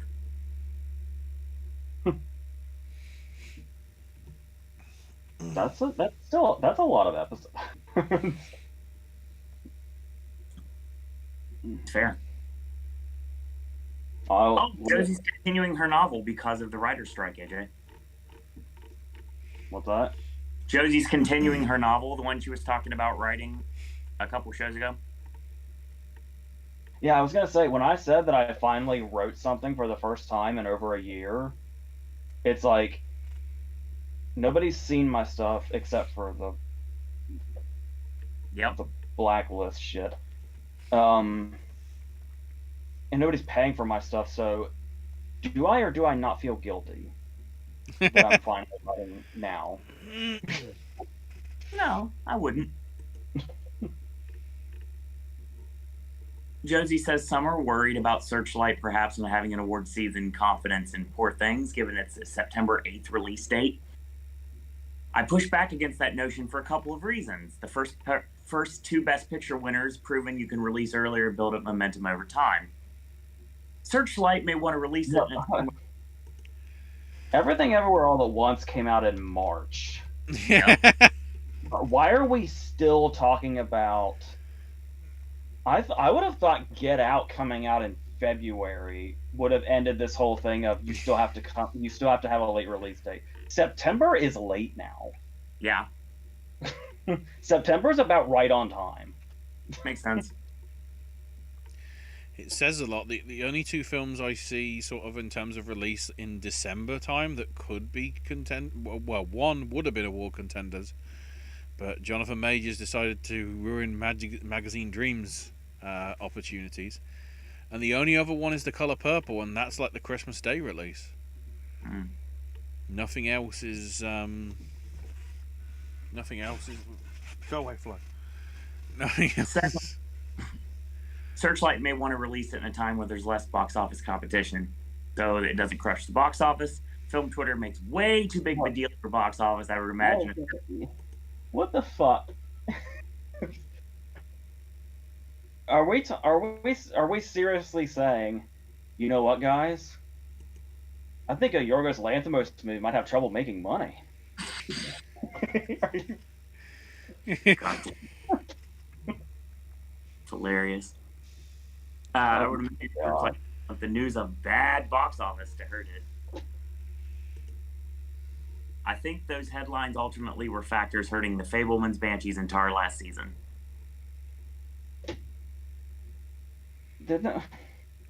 I don't think people gelled with those films for various reasons. It wasn't just, What? Well, I can't think of a single period of time. Like we were talking before, like when I was doing like a Grisham marathon last year, and I was like, it's kind of crazy. These courtroom dramas by Grisham used to break the box office. Yeah, I remember that. And it's like you think about the movies of their time that were really big at their time. Mm-hmm. There has never been a universe where a movie like Tar is going to be anything but a movie that does not make money. Like, there's no...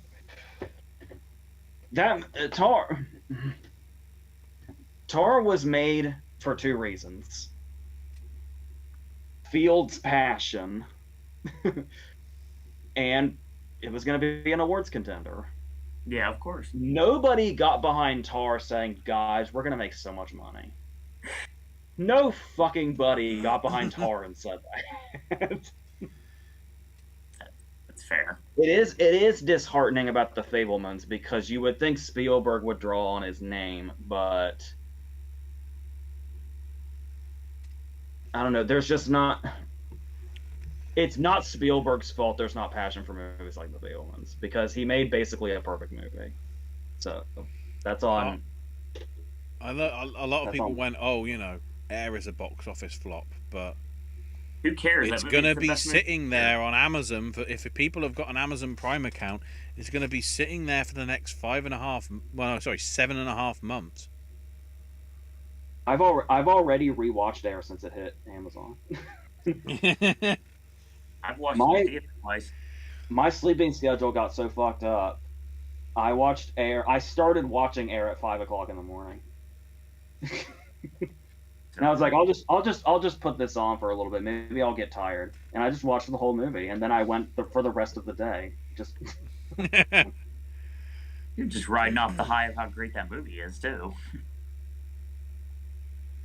Yeah, I don't think ever since streaming has been a thing, box office is just something that doesn't fucking matter because the only thing that makes box office are the avatars and the MCUs and all that.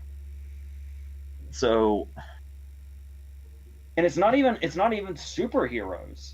DC is proving it's not just superheroes. It is like strictly Marvel, basically.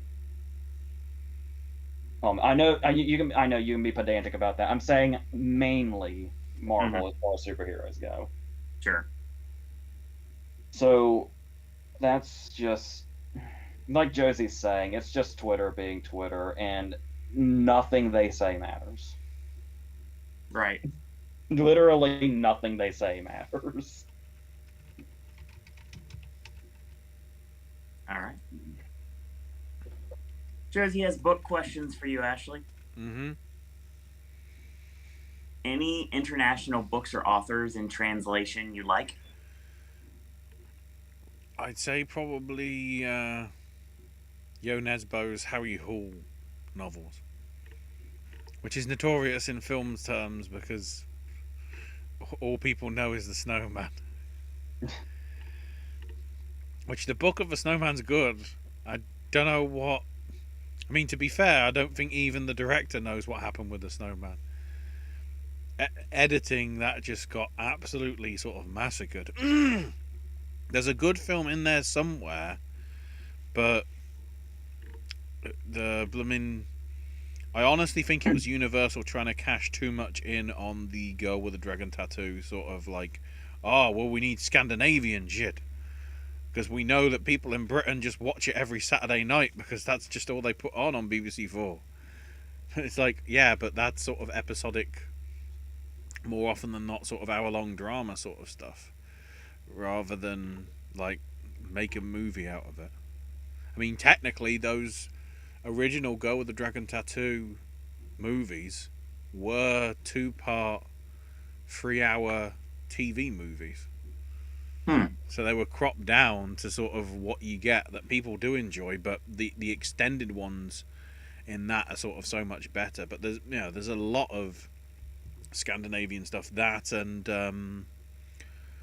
I can't remember who wrote the Wallander, the Wallander books. If I can, please tell me.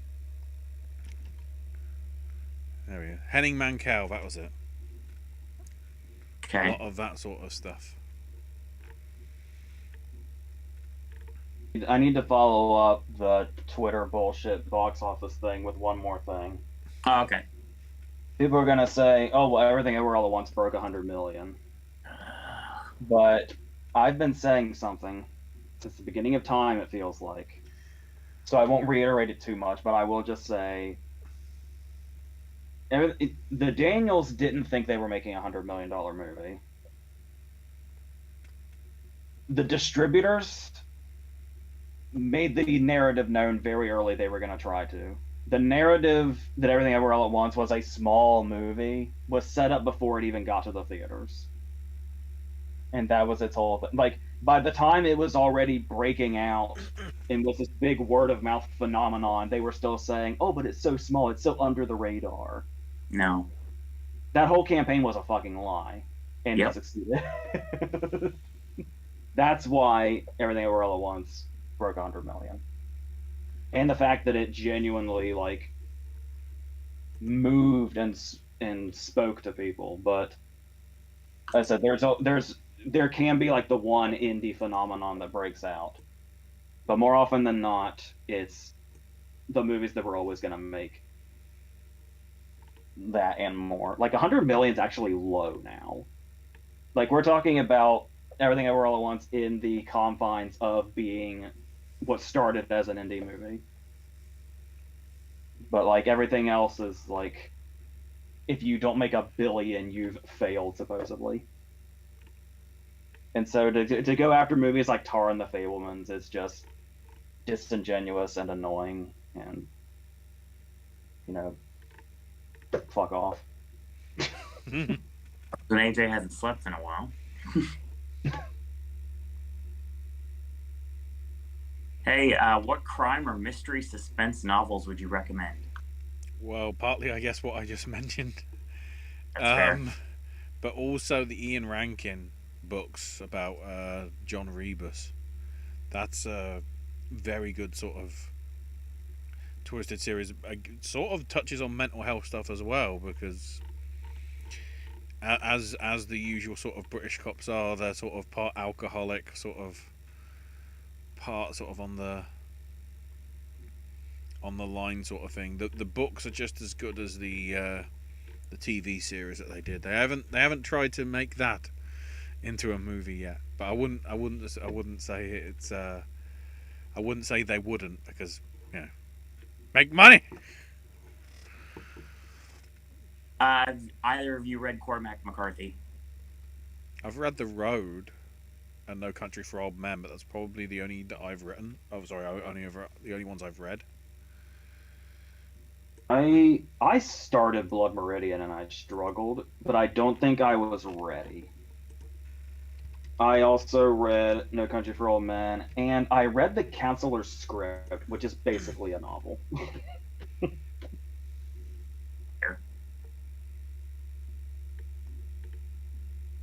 Thomas Pynchon. I only read Inherent Vice. Yeah, that's the only one that I think I've touched on. I haven't read it fully, but like I certainly picked up the book and started reading it, and then probably something else came out. I can't remember. Ayn Rand.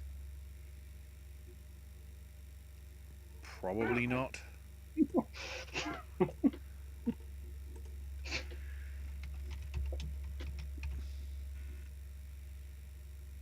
Chuck Palahniuk. I have Fight Club's book, but I haven't read it yet. Haven't read it in a while, but it's damn good. Ashley, do you like nonfiction, particularly science, history, or politics? That's sort of more my thing, you know, sort of the autobiographies of like people in science or history sort of fronts. Like you actually get to know sort of like what they are rather than, you know, you get to know about Tim Peake or Chris Hadfield, not just they went to space. Like you actually get to know what they're all about. So, yeah, that sort of stuff. I mean, the tradition over here is everybody bought the Guinness Book of World Records for Christmas. People have 10 or 20 copies of it. I mean, I don't. I think I've got like maybe 3 or 4 because basically I buy them when they were just getting rid of them for like £1 or £2 because it was like, yeah, we need to get this shit out of here. But I know there's some people that have like a shit ton of them. They don't read them. They've like never touched them. It's just like it's on the shelf.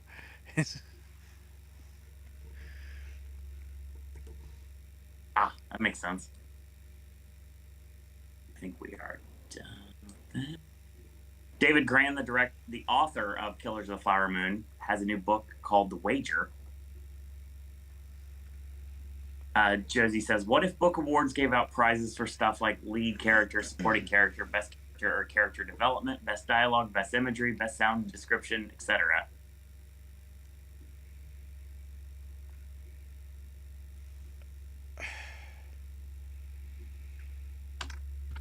Yeah, that'd be interesting to see, but at the same time, it's like,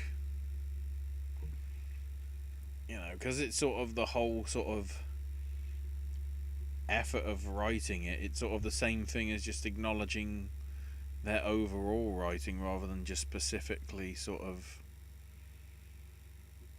character or whatever. There's something that could be interesting with that sort of deal, but I don't know whether it truly scans sort of copying it over from what we do with film to a greater extent.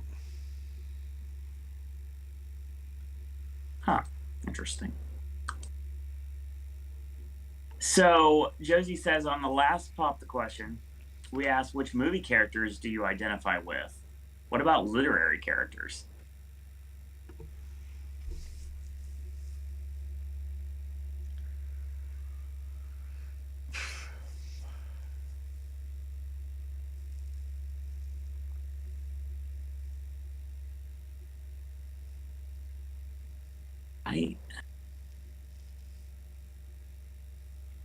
I'm hard pressed to come up with answers on this one. The kind of books that I read don't have characters I can relate to personally. Same. I mean, I can understand like their individual feelings in certain circumstances, but as like a character as a whole, like there's people that think they're Holden Caulfield. I don't have one of those. I mean, I guess maybe the lead in The Singing Tree from David Copperfield, Tales of the Impossible. And if you haven't read it, do so. It's a great series of short stories. It has a bunch of very famous authors writing it, and it's got David Copperfield's face on the front, so you know it's quality. So, and there's also a story called The Answer, which I really enjoyed, but I don't identify with that story at all. It's just I think it's a great concept for a movie. Hopefully one day someone makes that movie that's on this podcast right now. I'll tell you the most relatable thing about a slew of characters is you'll notice this happens a lot. Every time a main protagonist in a Stephen King story is a writer, there'll be a scene where they get really annoyed with somebody asking them, "Where do you get your ideas?" Mm-hmm. That's relatable. That's fair. I guess I feel love that every time. What was that? If you were finishing off your statement, I was going to come up with mine, but you finish yours. Oh, it was the fact that whenever like the main protagonist of a Stephen King story is a writer, you can just see him lashing out. I feel like either of the two people in Waiting for Godot. I'm just sitting there, just waiting for something to happen. Whether it does or not, who knows? Just let things go by. I mean, the only thing I really read are things based on like real life and everything. So it's kind of like I can't really identify with that.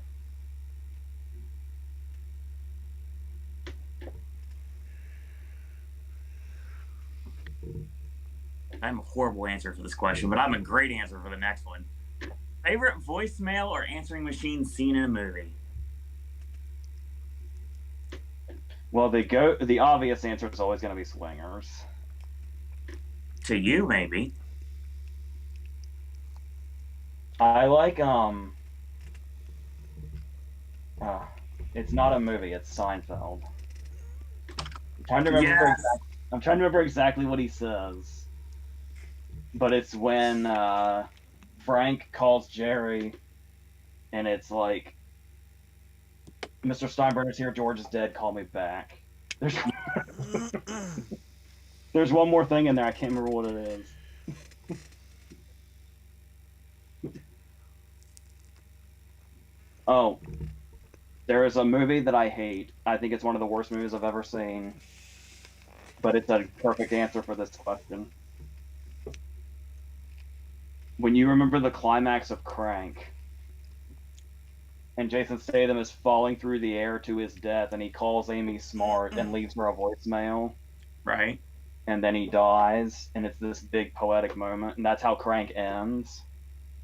And then they call that back in Crank 2 when he says, "Did you get my voicemail?" And they play her voicemail, and it's just the sound of wind. Nice.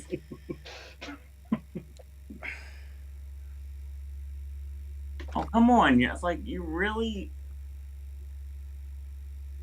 I mean, for me, there's only one answer. It's Anthony Rapp and Adam Pascal. Speak.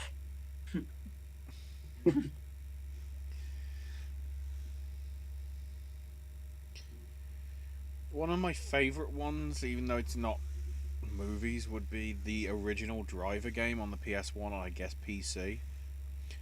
Where your missions came through via the voicemail machine, so you could pick which one. So it did have some sort of branching paths.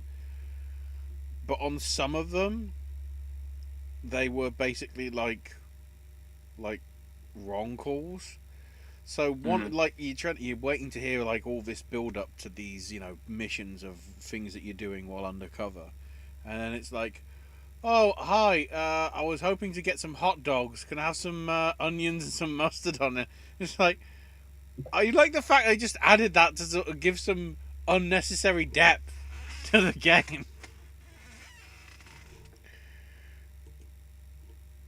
Interesting. Another great one would be The Cable Guy, That's a good one. where Matthew Broderick comes home and there's like 40 messages. And even though it's just Jim Carrey calling him over and over again, he says, "We're playing a good game of phone tag here." And then it just ends in, "Oh shit," and then just a hang up. Yep.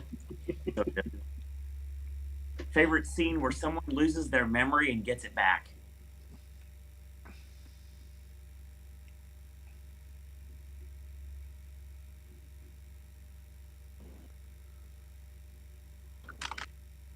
Well, not to blow my own horn here, but I had an amazing one, I think, in the script that's Red Rocket now. But No, you're not wrong. are there many scenes where somebody gets their memory back?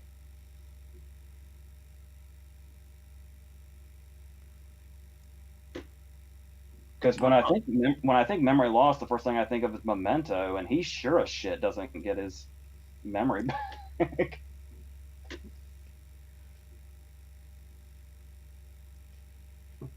Hold on, I'm trying. Well, I'm not helpful here. I was gonna say there's the scene where Dory remembers the address. That's a good one. That's a really good one, actually. That's like the only one I can think of. Let me look.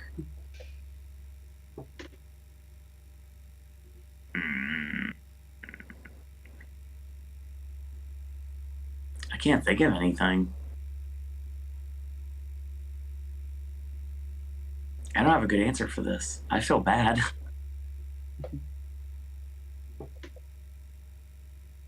Favorite bad haircut scene in a movie or where someone's hair is ruined? I immediately think of Matilda. Paddington 2. Oh God. Was it the second one? Yeah, because it was the judge, and that's how he ended up in prison.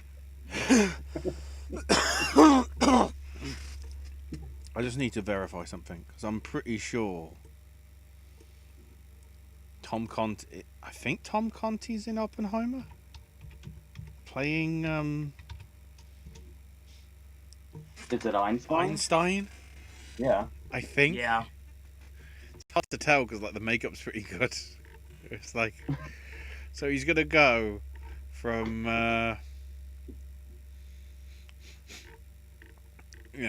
most recently, his film stuff, Paddington 2 as the judge, and his next film listing is Oppenheimer as Einstein.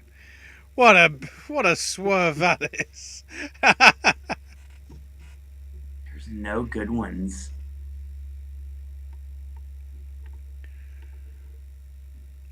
Nothing comes to mind.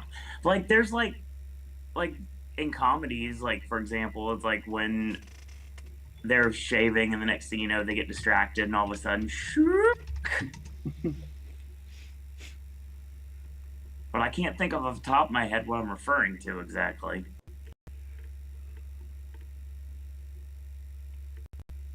Oh, Josie says great memory loss scene is Potter. Chamber of Secrets with Kenneth Branagh. Oh, yeah. Very good one. All right, which Hannibal would win in a fight, or just a human eating contest? Brian Cox or Anthony Hopkins?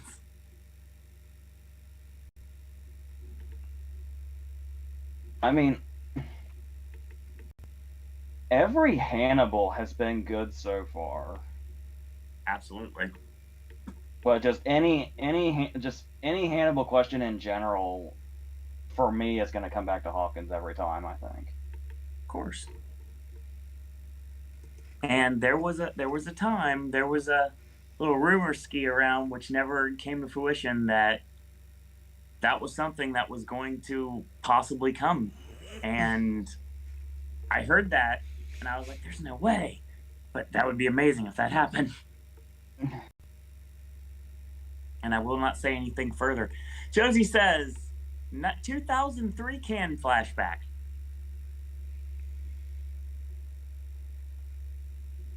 Be when Elephant won. This is, well, for Palm, but we're talking about the screenplay for starters. The Barbarian Invasions won Best Screenplay. It won Best Foreign Language Film. It was nominated for Original Screenplay.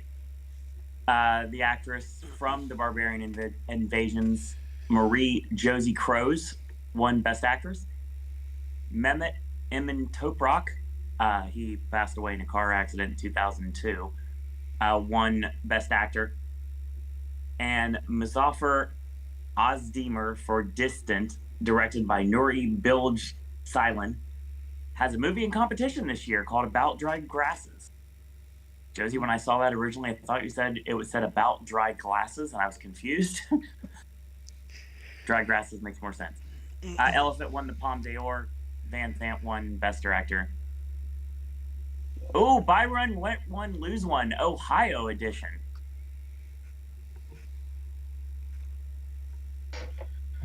I don't like this. I don't like this at all.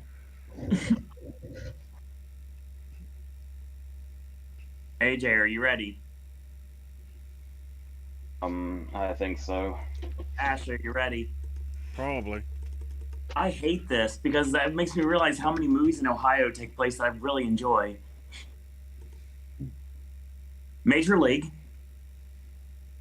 Tommy Boy, Guarding Tess, Little Giants, Heathers, Nightmare. Interesting, I forgot it was from Ohio. The Faculty. What was that one? On Elm Street. Okay. Speaking of Larry Clark from earlier today, Gummo. Did you get The Faculty?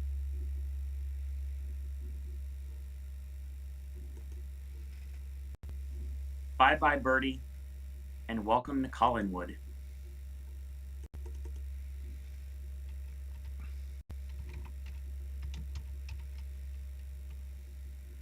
Okay. Much as I love him, pretty easily the one I'm axing is I never cared for Guarding Tess. Yeah, it wasn't the greatest. And Heathers is going to be at the top. The question now is if the second one is Nightmare on Elm Street or Tommy Boy. Ooh.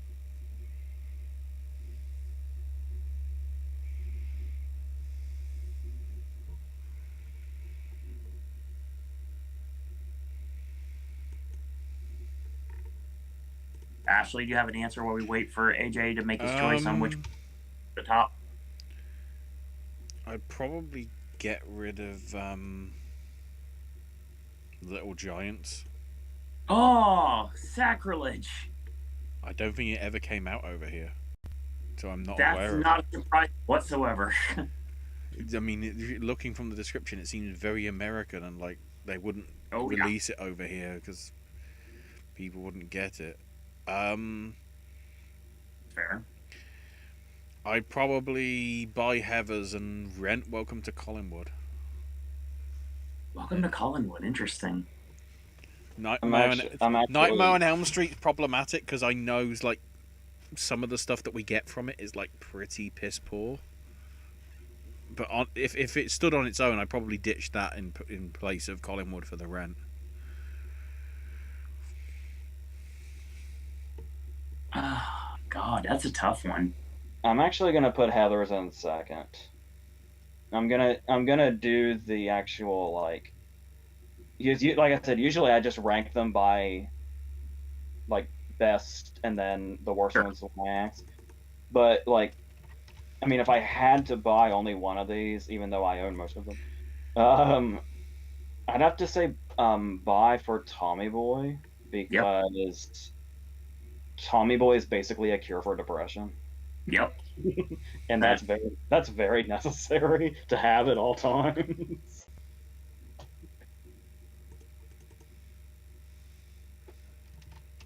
I like The Faculty though. That's the thing. I'm having trouble with that one. Yeah.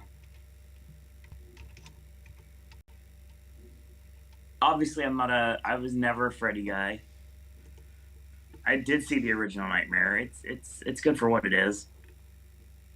It's phenomenal for what it is. I'm not. I almost want to axe Gummo because that might be one. It's one of his worst movies. Yeah, it's not great. It's Harmony Korine though, isn't it? Yeah. Yeah.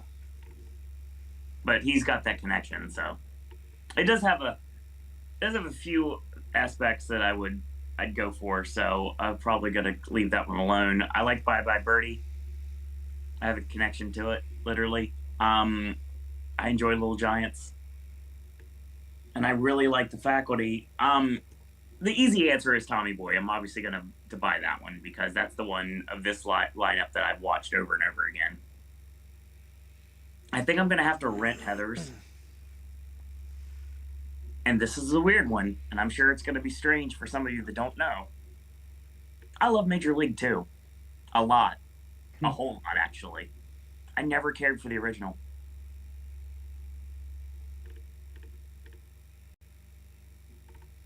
So, yeah, I'm going to get rid of Major League. And in my world, Major League 2 is the only movie that exists.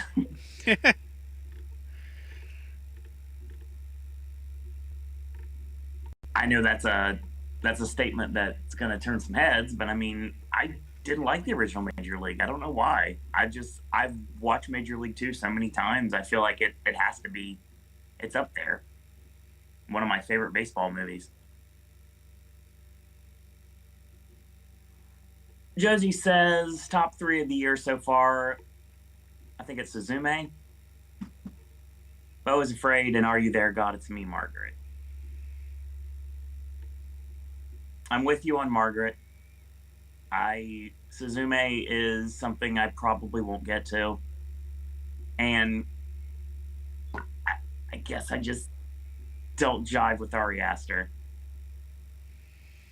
Considering what I've seen of that, like the story of what that film is, that is going to be very sort of, you're going to be on one side of the fence or the other. I think that's going to be a very divisive film. I mean, it's now that you've seen, since Beau is Afraid is the only Ari Aster you've seen, if I had to guess, I would say that you probably would have taken to Hereditary.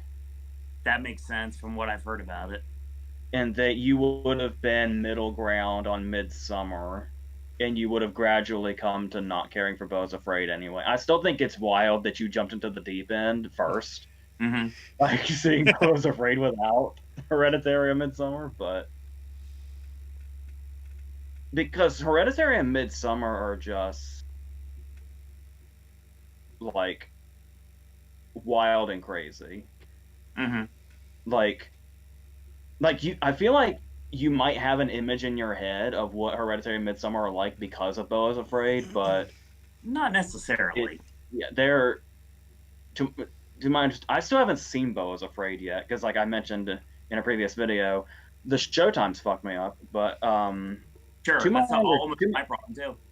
Yeah, to my understanding, Beau is Afraid would tell you almost nothing about what the vibes of Hereditary and Midsommar are. It's like a completely different thing. I get that. Almost. There sounds like there's some elements that carry over, but it just didn't work. I mean, I guess there's like with me. I mean, I feel like everybody seems like I got it out for A24. No, I just haven't really seen much that I've enjoyed.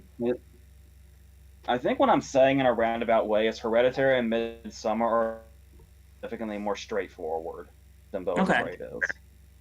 Beau is Afraid is not straightforward at all.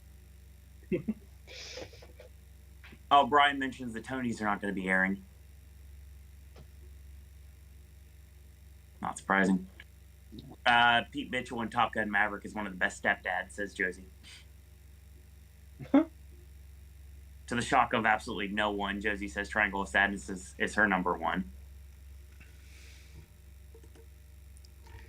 I'm going to do my revised personal Oscar videos in June where I give out Oscars 2022 movies and first-time watches over the 2022-2023 school calendar year. Oh, nice.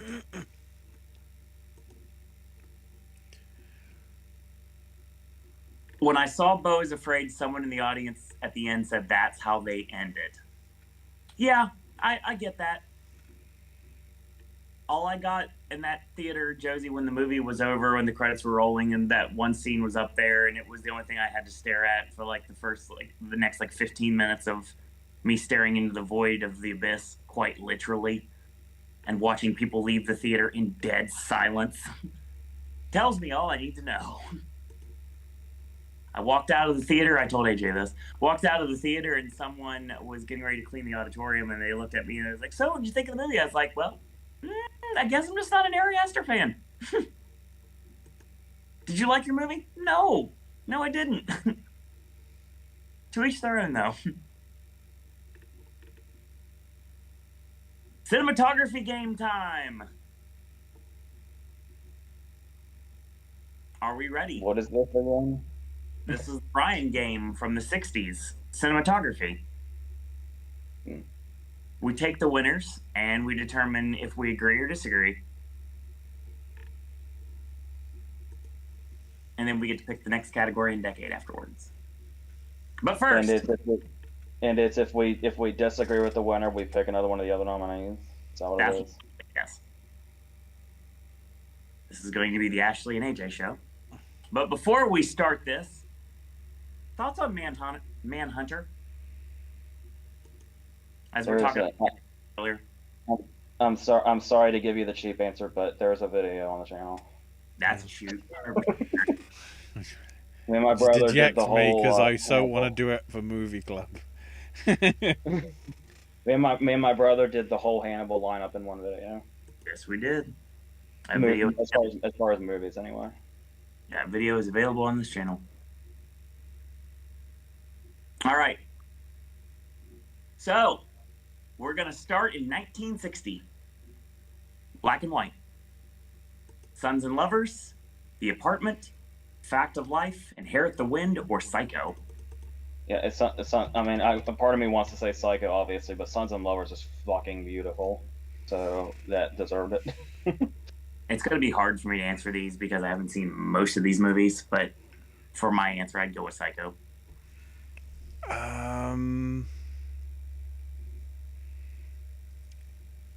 I'd probably say Psycho's the more iconic, but Sons and Lovers is a good choice as well. Sure. Color from 1960.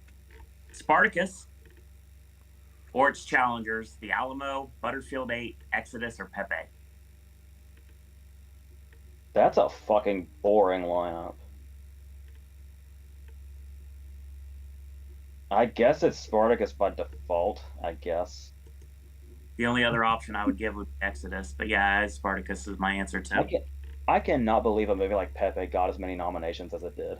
It's 1960, what do you expect? Oh. Excuse me. Ashley, agree? Yeah, I'd probably stick with Spartacus on that one. 1960, black and white. The Hustler one. Good. Or would it be...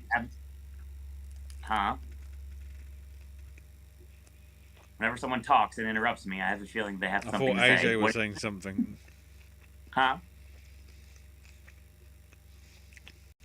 Oh, I was gonna say, weirdly enough, I think my second place is Spartacus would be Butterfield 8. Interesting. Just the big epics just don't really. It's one of those things where it's like, yeah, you're big and epic. We know you look good. Who gives a shit? Yes. Too bad the Academy doesn't. Absent-Minded Professor, The Children's Hour, Judgment at Nuremberg, or 1, 2, 3.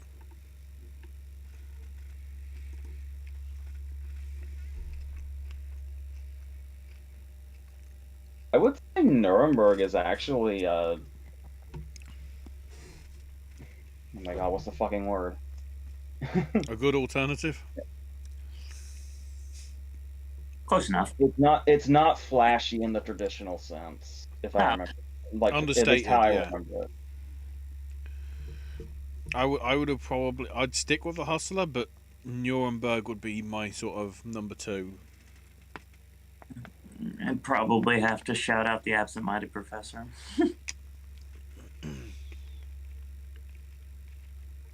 Josie, when I watched Cold War, there were old people chatting right before it started, and there was an exchange, shut up, the movie didn't start yet.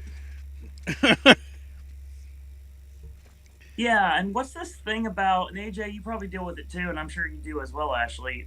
What's this deal about everybody is fashionably late to movies now. I think it's been this way for like the last like 15, 20 years that like now it's like, oh, I need to be in the theater before it starts. Nope. They're probably trying to avoid ads. You have enough justification of why you can't. But the GP does not. It's not. I don't think it's the trailers people are trying to avoid. I think it's the ads people are trying to avoid. I know trailers are ads, but you know what I mean. I know what you mean. Sorry, I get up on a soapbox every once in a while because I get these marks that come in 15 minutes late, wonder why the movie started. I said especially, usually sometimes it's hotels, but usually it's Google. When the fucking trailers get interrupted for ads. Yeah. Something tells me that projectionist needs fired because, to be quite honest with you, that's not how it should be. That was never how the trailer report was back in my day. Like I said, it's almost always either a hotel commercial or Google. That'll be like 3 trailers, and then an ad again, and then like 4 more trailers.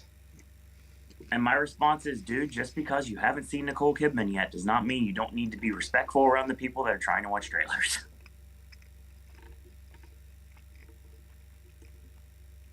(1961) Color. West Side Story. Yeah. Or its challengers. Fanny, Flower Drum Song, a majority of One or One-Eyed Jacks. One-Eyed Jacks would be a really good choice, but I'm just all about West Side Story. So Same. Yeah, West Side Story for me as well. Black and White from '62. Longest Day. Or Birdman of Alcatraz, To Kill a Mockingbird, Two for the Seesaw, or Whatever Happened to Baby Jane. Ooh. That's a tough list. I think Whatever Happened to Baby Jane is mine. To Kill a Mockingbird's mine. Any of There's them, a lot. There's a maybe. lot, but that shot of when she's like in the room and then you can see like stage lights on the floor. Mm-hmm. That's awesome. Turned into Chris Farley right there.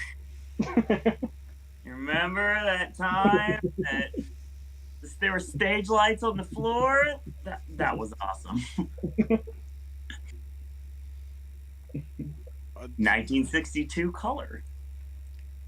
Ashley, do you have an answer to that, or are you concurring with one of us? I'd say all of them. They're like that's one where I wouldn't object to any of them really. Yeah, That's I a very strong list to, compared to like some of the other ones where I'm going. Yeah, I wouldn't consider that immediately. Sure. Yeah, because I want to agree with The Longest Day, but the thing I just said about epics. Yeah. It's like we get it. You're big. We know. Speaking of big epics, 1962 Color, Lawrence of Arabia. Or Gypsy, Hatari, leave that, Mutiny on the Bounty, or The Wonderful World of the Brothers Grimm. Oh God, Wonderful World of Brothers Grimm is so close to being right, but I know I've just been saying like, oh yeah, you're epic, you're big, or whatever. But if I don't say Lawrence of Arabia right now, I don't deserve anything that I have. Just for the 4-minute scene of like Omar Sharif like coming in like. Yeah. I swear that's where they got the inspiration for the bit in Monty Python.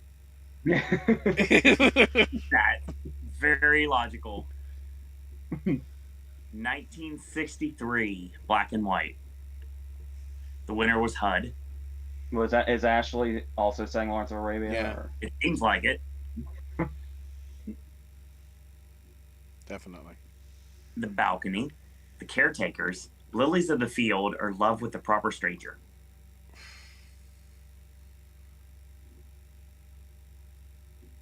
You could tell we were getting to the end of splitting them up. Because a lot of these are stretched. I guess HUD. I do love like that whole Larry McMurtry atmosphere is just genuinely.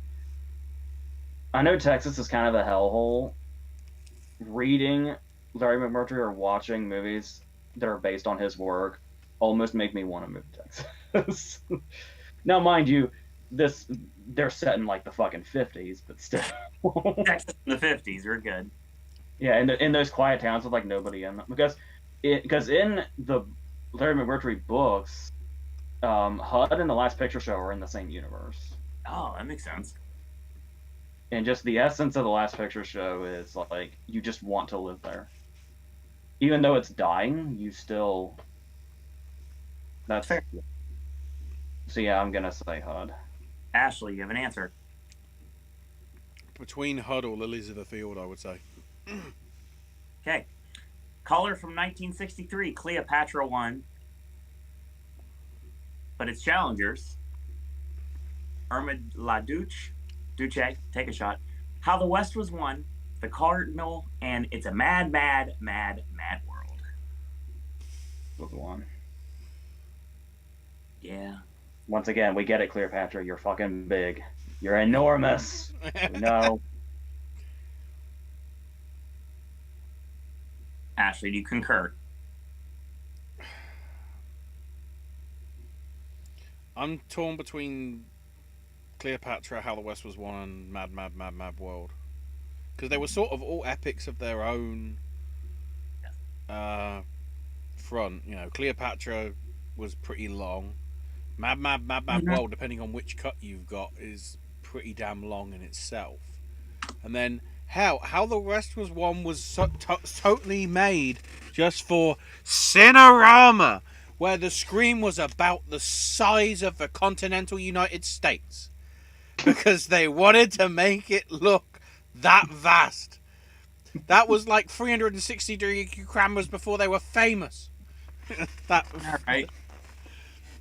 1964. I love the fact that you can watch the Cinerama version like on the DVD. So it's basically just a lot of black screen and just a tiny little bar with the 5 screens worth. All right. 1964 black and white. Zorba the Greek won.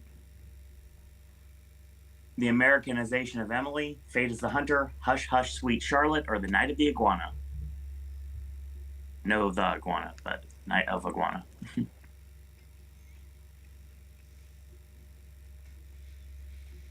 I mean, yeah, I mean, Zora the Greek is a really good winner, but the atmosphere in Hush Hush Sweet Charlotte is like some of the creepiest atmosphere in movie history, and that's yeah. Okay. Ashley, you have an answer. Probably between Zorba or Hush Hush Sweet Charlotte. One thing I do want to mention quickly. Bri, remind us what we've done already so I can try and get a gist of what we need to hone in on for our next sort of picks for a couple of weeks. That is literally the last question we're going to have tonight. Yeah. 1964 color, My Fair Lady, Beckett, Cheyenne Autumn, Mary Poppins, or the unsinkable Molly Brown.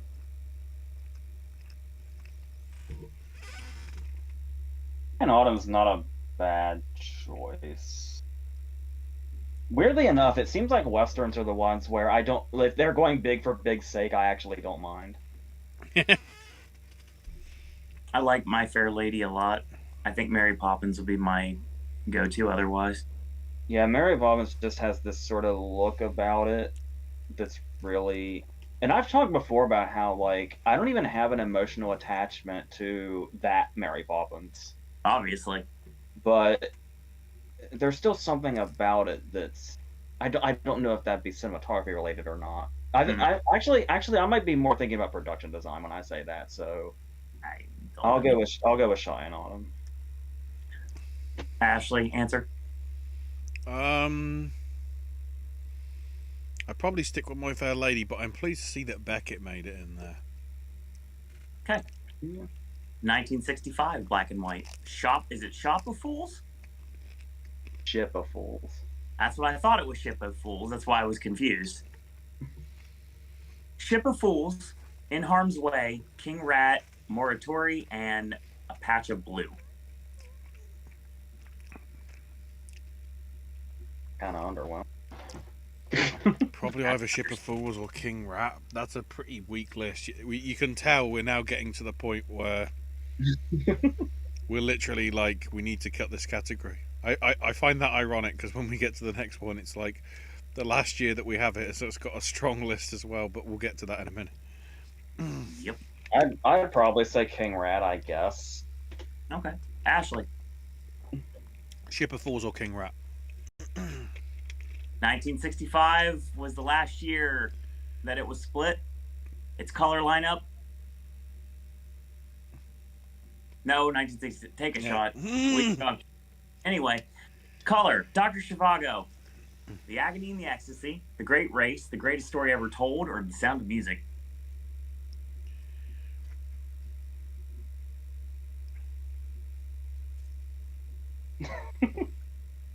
They're all so big. Yeah. I would have to say, I know. Well, I don't know. Because Dr. Zhivago is fucking iconic. Yeah, of course. But I'm still a little surprised in retrospect. The Sound of Music didn't actually win. Because if you want to talk about iconic imagery, yes, I would personally probably say The Sound of Music, but I have no grudges against Dr. Zhivago winning. I'm okay with that. Even being as big as it is. This is another one where I wouldn't mind any of the five, really. I think they're all very good cinematography-wise. With The Great Race, it's weird, in retrospect, how many big comedies got in this category. All right. 1966, black and white. Who's Afraid of Virginia Woolf? The Fortune Cookie, Georgie Girl, Is Paris Burning, or Seconds? That's what I say. Like 65 was like such a bad year, and then 66 has like a bunch of good ones again. I was just gonna say, I would probably say. I mean, I know Virginia Woolf has to be commended because it feels so cinematic, even though it's clearly a filmed play. Mm-hmm. But I would think the obvious answer here is Seconds. Ashley. Yeah, I was probably going to say that, or maybe Is Paris Burning? Yeah. 1966 color. This is the last year that there is a split. And A Man for All Seasons is the winner this time around. Or Fantastic Voyage, Hawaii, The Professionals, or The Sand Pebbles.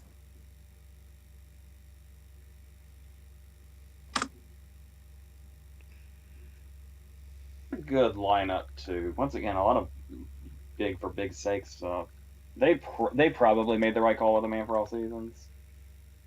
My backup would probably be The Sand Pebbles. Okay. Yeah. Ashley. I have a sort of like fondness of Fantastic Voyage just because it's another one of those Shakespeare adaptations and whatever. But yeah, it's probably Sand Pebbles would be a close second to Man for All Seasons. 1967. Everything changed, and now it's where it is today. Bonnie and Clyde. Or Camelot, Dr. Dolittle, The Graduate, or In Cold Blood. Oh. That's a great lineup. I almost want to say Bonnie and Clyde just based on the scene in the field where the cloud goes over. Fair. But I also feel like I want to say In Cold Blood, but I don't know if it's just because of the opening scenes. That's all it takes sometimes. Yeah. I think the real answer is probably The Graduate. Yep. Same. The opening scene on the walkway. Yeah. like iconic. It's like Tarantino ripped it off of fucking Jackie Brown. Yeah. 1960. There's also like the pool shots and and the church at the end and all that. This is why the Scarborough Fair montages where he's just driving around. things that should not be as memorable as they are. All things I know because of Wayne's World. Anyway, 1968, Romeo and Juliet, or Funny Girl, Ice Station Zebra, Oliver, or Star.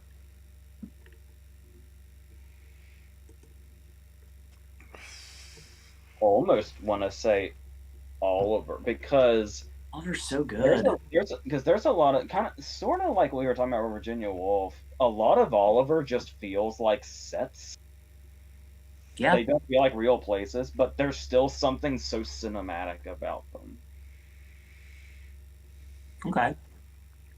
Ashley, you have an answer? Between that and Romeo and Juliet for me. Or Funny Girl is also worth considering as well.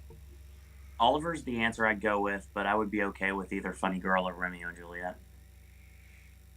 1969, Butch Cassidy and Sundance Kid, Anne of a Thousand Days, Bob and Carol and Ted and Alice, Hello Dolly, or Marooned. I would probably say Butch Cassidy. Hello Dolly's very good looking. But those like wide shots of desert when we're seeing like LaFours and them coming for them. Right. That shit's perfect. And it was a Western that AJ and myself got to view in a theater, and awesome. We were doing that instead of watching the Critics' Choice Awards, and I have no regrets. Nope, not at all.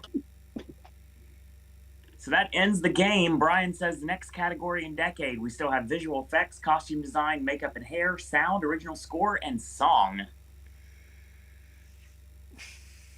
Song's the category I know I'm going to get into for sure, because obviously that's the one I have a stake in every year. Can I throw song for the 2000s? If you do song, it's going to have to be a recent decade. That's what I'm saying, for the 2000s. Yeah. I was looking into like, so what makeup can we do for the 70s? Because the 70s is the one we haven't done yet. And then I noticed, they didn't introduce it until 81. What was that? I will tell you, Brian did reiterate, we have done editing for the 90s, production design for the 70s, and we just did cinematography for the 60s. Oh! So my original plan in my head was actually a decent idea. I was thinking costume design of the 80s. Ooh, okay.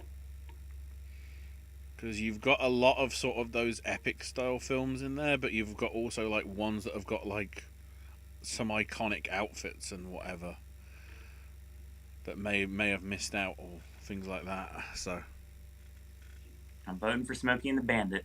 I'm calling it now. Seeing that movie in a theater screen, just like nature intended, was a great experience. I won't even lie. So yeah, we'll go with 80s costumes, Bri. I think 80s costumes. 2 weeks. Well, 2 weeks and a day or so. Yeah. Have we worked out what we're doing with that? I guess we're going to be doing Monday and Tuesday on those days, so it looks like Movie Club for that week will be for the one that's not this week, the one that's not tomorrow. Movie Club is going to be on Monday night at 6 p.m., and then QA is going to be on Tuesday night at 6 p.m. because it's Double or Nothing weekend. I'll still count it as my birthday, even though it's like 3 days before. And then, of course, I got Water Parks Day on the 2nd of June, so lots of cool things still to come. Ring of Honor tapings that you don't know about are going to be that weekend, too. So, yeah.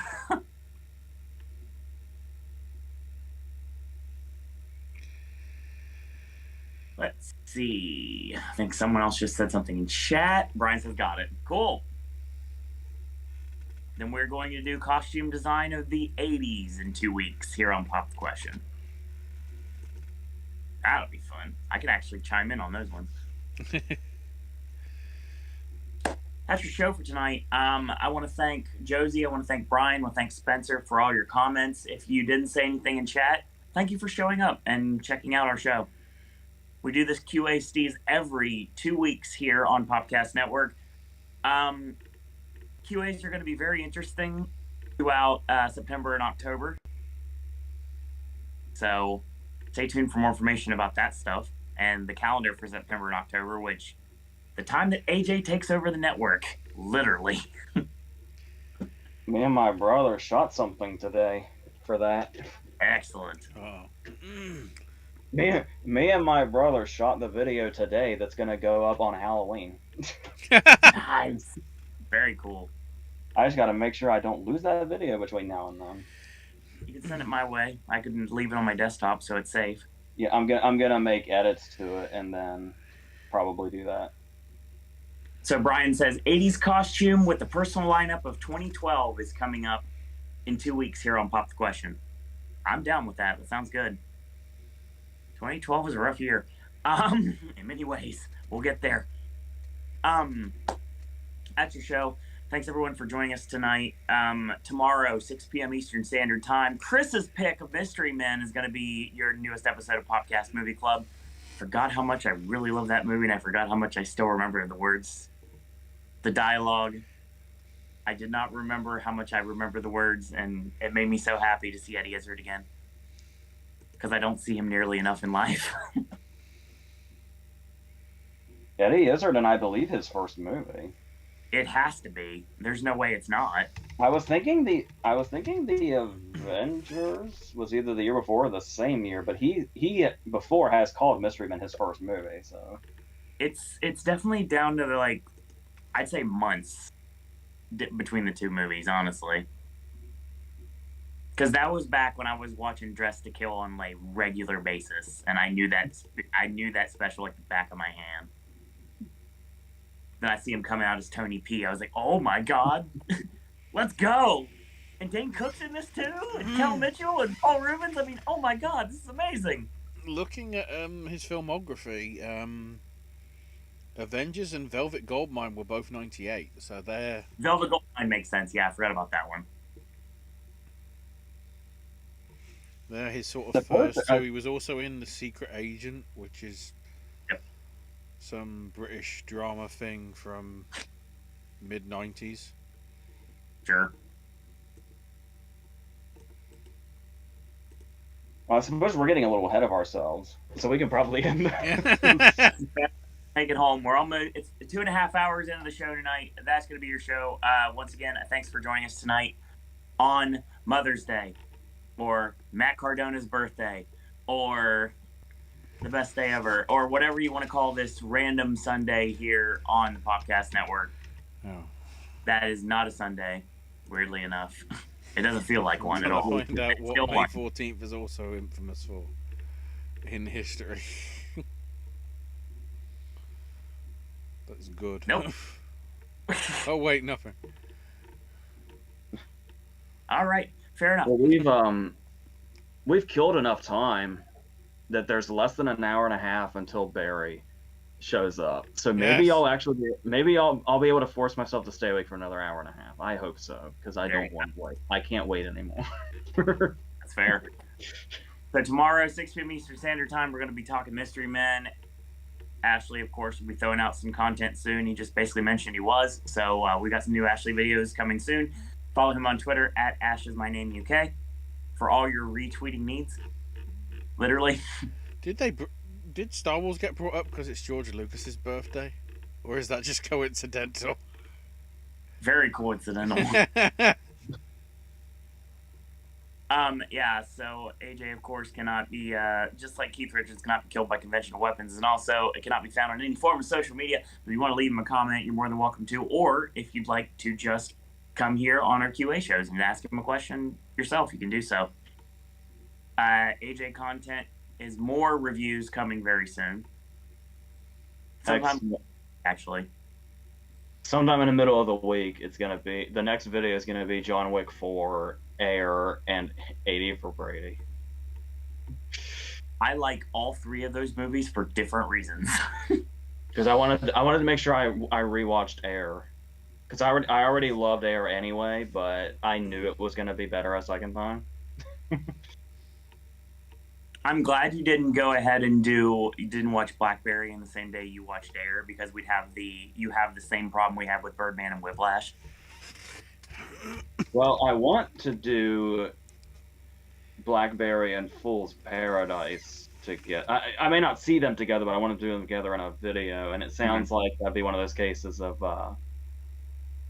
one One is significantly better than the other.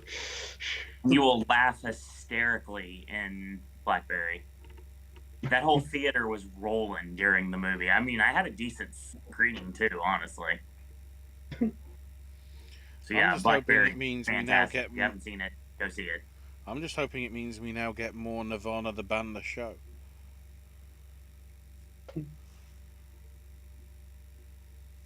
And I can say this now. Everybody was wondering, and this will be one of the last things I say. I didn't hate Baruchel in this movie. He's actually really good in it. Really, really good in it, actually. He's Oscar worthy. Him and Howerton both are Oscar worthy. I'm assuming Howerton steals the show if I had to guess. He's got the best laughs in the movie, honestly. Especially when he just goes out and just snaps on people. It's just wonderful. But seeing Baruchel's hair change is just like, when I saw it the first time, I was like, okay, he's this. And then I was like, wait a minute, his hair looks like this now? Oh boy. But yeah, go see it before Fast X takes it out of theaters. At your local Cineplex. That's your show, ladies and gentlemen. Thanks everyone for watching. Thanks everyone for listening. Follow me on Twitter if you'd like, at Sir Owen Disney. And again, we're touring right now, intellectual property. If you haven't got a chance to go to a water park show, take the time. Believe me, it's